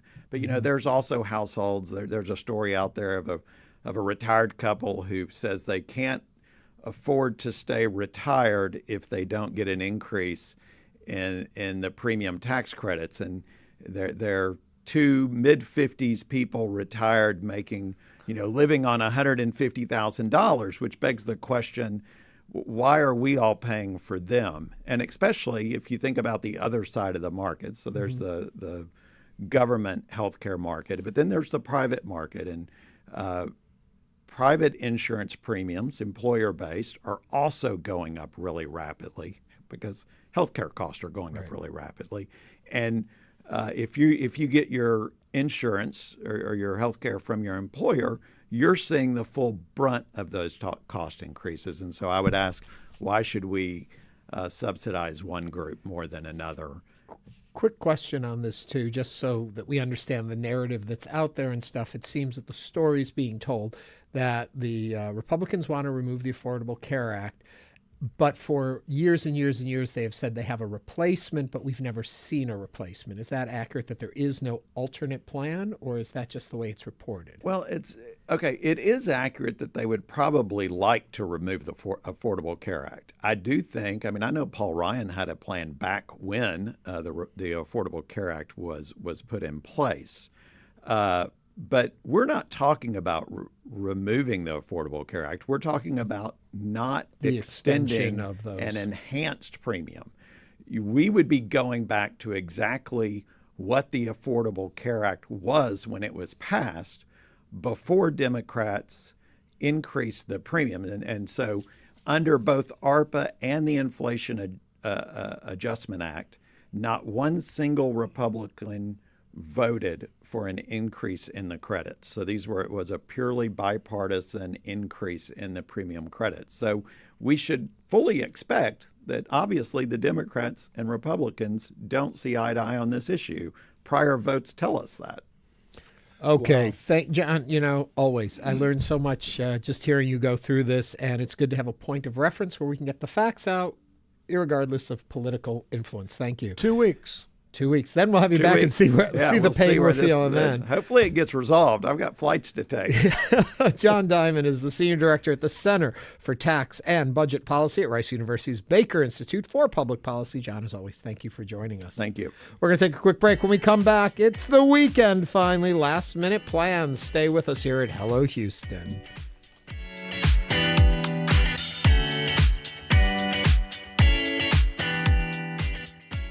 Hi.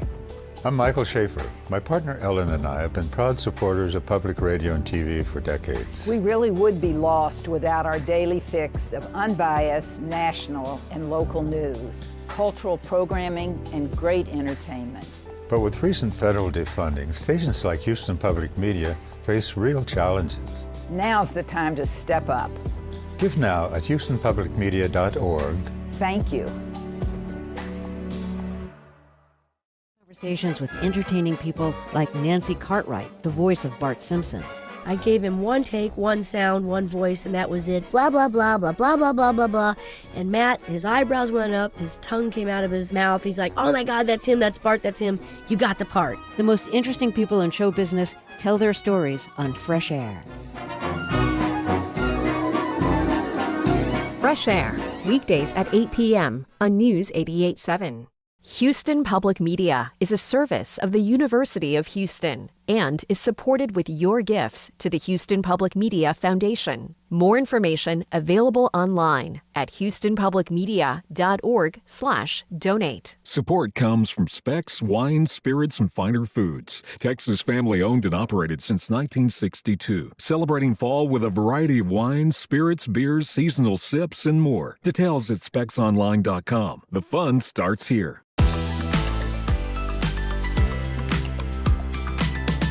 And now back to Hello Houston. To comment on today's topics, call or text 713-440-8870 or email us at talk@hellohouston.org. Now here's Ernie Manouse and Frank Billingsley.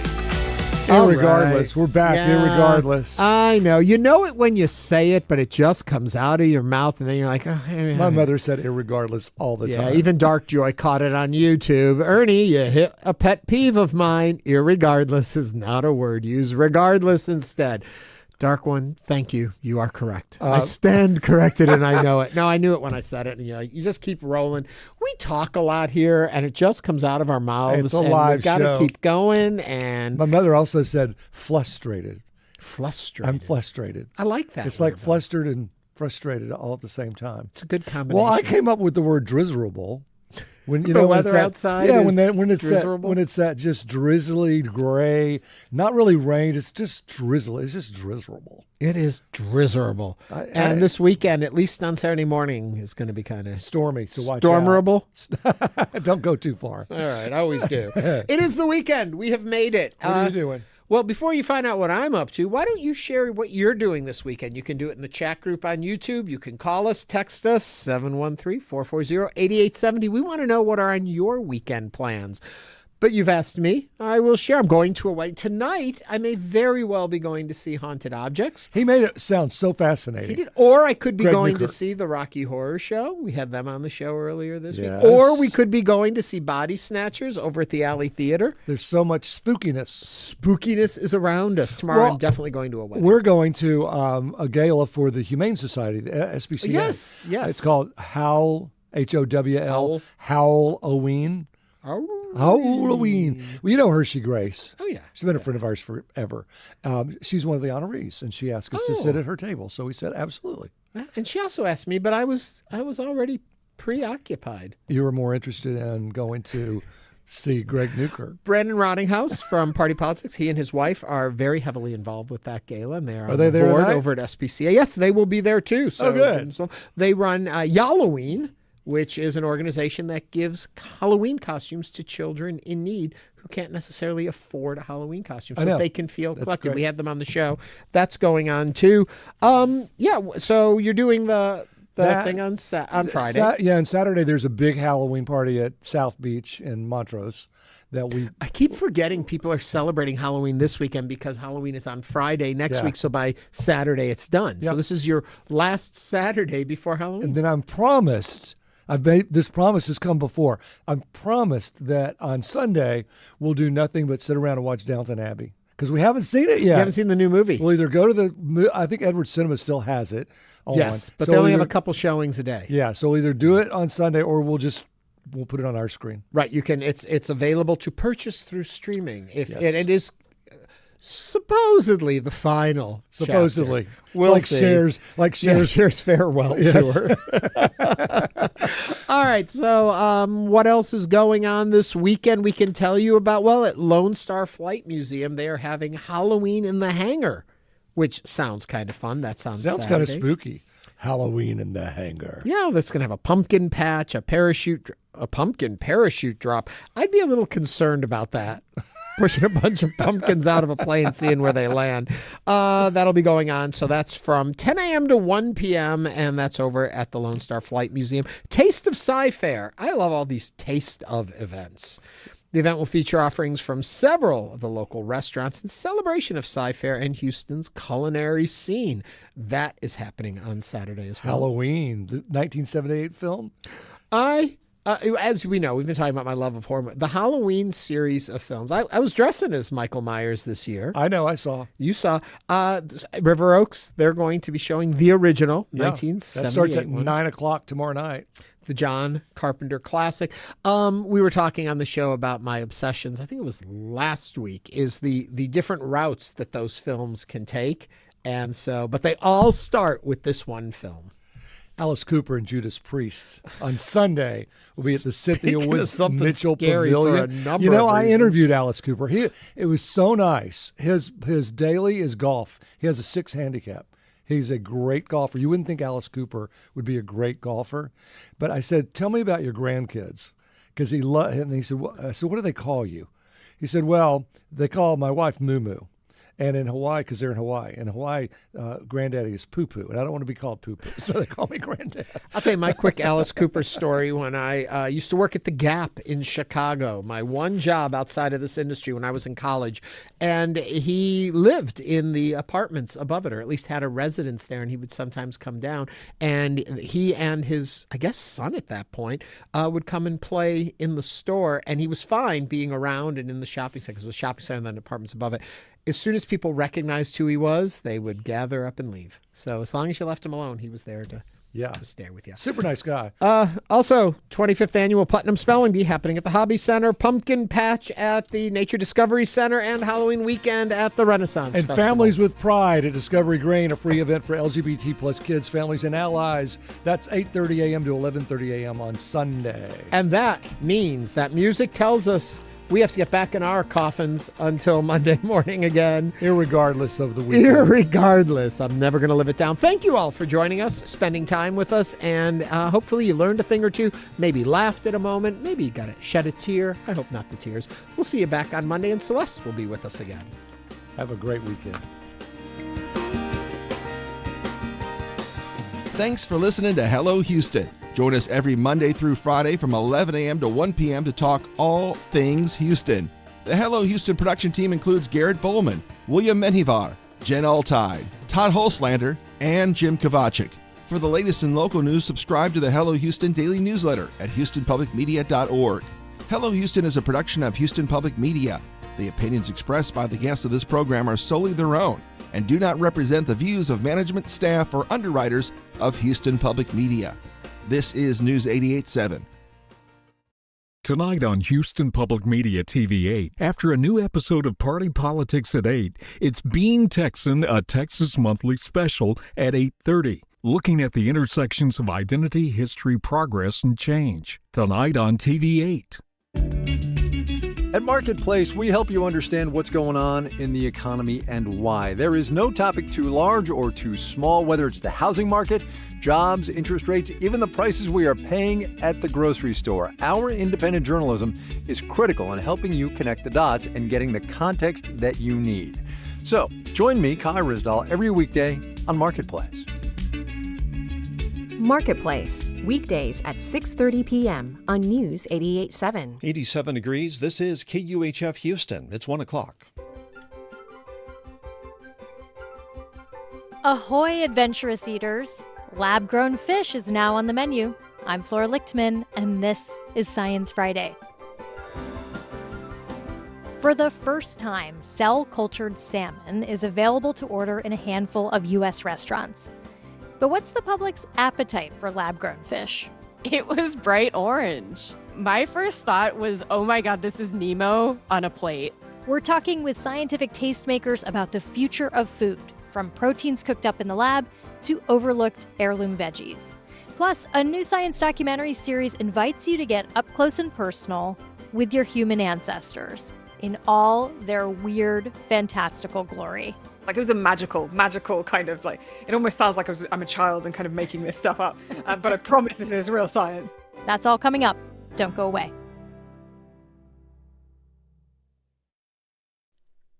Live from NPR News, I'm Lakshmi Singh. The Gerald Ford Carrier Strike Group is being sent to the U.S. Southern Command Area of Responsibility, according to a statement from Pentagon spokesman Sean Parnell. The U.S. already has a sizable military presence in the Caribbean. Forces have carried out 10 strikes on alleged drug vessels in the region, resulting in more than 40 deaths. They include a lethal strike in the Caribbean Sea overnight, destroying a vessel that was carrying 6 people. Julia Carneiro has details. This was the 10th known vessel destroyed by the U.S. since early September. President Trump said there would be ground operations against drug cartels very soon. As tension escalates, Venezuelan President Nicolás Maduro made this appeal. Not war, just peace, just peace, just peace forever. The U.S. has been holding military exercises close to Venezuela in the past weeks. This video from the U.S. Southern Command plays a clock ticking as it shows soldiers flying over the Caribbean Sea and tanks entering a jungle. Colombian President Gustavo Petro